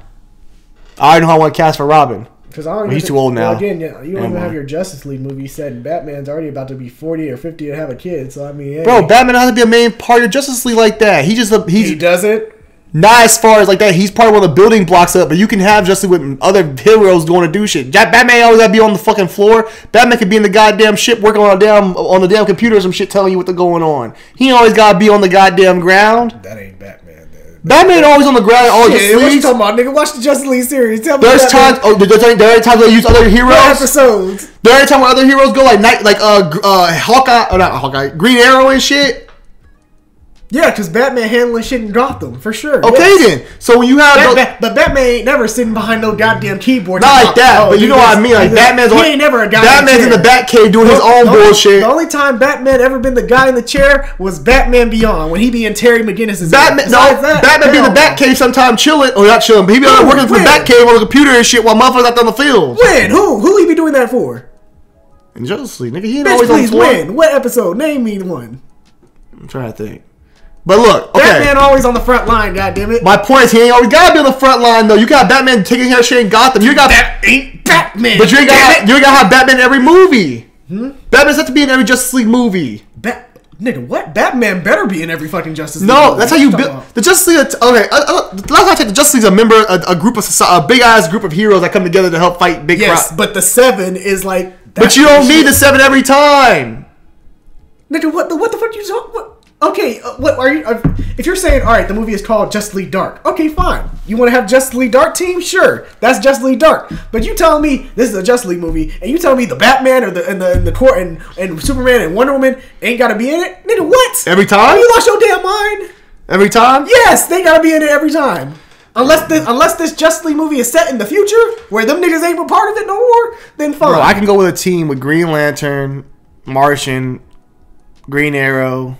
So that's what you. So you telling me so hold on. You telling me we could put, hey, we have our Justice League movie out. All right, Justice League 2. This movie doesn't have Batman, Wonder Woman. You're right. It just has Green Lantern. You're right. Okay, fine. Even if he's 40 though, 40's not bad for going with Justice League movies though. Because he's probably doing this one movie, he's probably going to Justice League right away. Or what Justice League's already established at this time when he does this. Like, say the Justice League's around, like, we ain't got no movie, but Justice League's already like been mentioned, like they're around. I mean, it could work. I mean, if he's already been a part of, like, they never had their official. Like, let's say timeline wise, this is Superman's like way beyond. All their movies are like different. Well, Justice League's already around, and that can work. Then you can already say he's already been part of Justice League, so it's not as big of a bait. The 8th thing ain't that big. Yeah, but I'm cool with 45-year-old Batman. Well, I don't know, because it depends. How old are you making Damian? Is Damian That's why I said. Is Damian an 8-year-old kid or is he a teenager? I'd probably go teenager. If he's a teenager, then that means Batman's close to 50. Yeah, Batman can still kick ass at 50. Shit, hey, I was thinking about old boy playing from Stranger Things with the glasses, the main one, my guy. To play Damian or play Damian? Yeah. Wait. The glasses. He was on level 11. Hell no. Finn Wolfhard? I like Finn Wolfhard. Man, bro, right now, back then when he was like an it, he was younger. You wanted him to play who? Damian Wayne. Why not? Negro, please. Actually, I got my cast for Damian Wayne. I just thought about it. Negro, I got my Damian Wayne. You ready? I got Damian Wayne. I got it for you. Although he has worked with Andy Muschietti. I got you already. I already got you Damian Wayne. You Wolf, Euphoria. Who? Oh boy. The young one. Oh, Ice Tray? Ashtray. Ash. And he was in the other movie with Sylvester Stallone. Yeah, Samaritan. Not a bad one, huh? Okay, I can go with that. I can approve of that. That's not a bad one. That's all I'm saying, bro. You redeemed yourself. After that Finn Wolfhard shit. Now for Batman? Shit, I don't know. John Hamm, bro. John Hamm ain't bad. Give me John Hamm. John Hamm, or give me John Hamm is good. Cause I've been wanting John Hamm when they initially casted Affleck, but when they went with Affleck, I was like, you know what, Affleck's fine. Yeah, John Hamm's cool. Yeah, I think I'd be cool with that one. I'm trying to think who else. No, I'd be with that one. Yeah, I'd be with that. Old girl Nebula from Guardians of the Galaxy already said she wants to play a Poison Ivy, so there you go. Oh shit. I'll tell you, this is gonna be. I think this is good because you'll be able to explore different things that you're not gonna. I don't see the Batman Robert Pattinson going those kind of lanes where it touches on Clayface and shit like that. I just don't see them doing that. His films seem more ground. Even the Riddler. The Riddler seemed very nonchalant, like the damn Zodiac Killer. It had a different vibe. His Joker has a more realistic take on it. Fucking hair missing and shit. We ain't seen it yet. We saw his hair fucking missing. Okay. We literally argued about it. Joker from comics got this hair always clean and slicked back and shit. Yeah. So it's a different take. And you even said it's because he was stuck in poison or he was stuck in acid. Well, also that might have been just recently. He just recently got involved in the acid. He probably hair don't grow back, nigga. That fucking shit's coming out. She ain't growing back. It's fucking acid. He might back. Yeah, he might have that chia pet solution. Oh, hell no. with that chia pet. Even the way he looks though, he's not that white. Like he's not powdered white like the fucking Joker always is. Yeah. You know what I would like to see though? I would like to see the Batman, the suit be the blue. I would like to see them adapt the blue. Oh, I agree. Like a darker blue, like just go different with the blue cow. Yeah, facts. I think that would be awesome. Yeah, I mean, I look. I think this film, especially because we'll see what they do with the casting. And don't give Robin them short ass shorts. No, he'll never get. Unless you're gonna put the fucking tights on his ass or some shit underneath. Damien would never wear no damn tight ass shorts.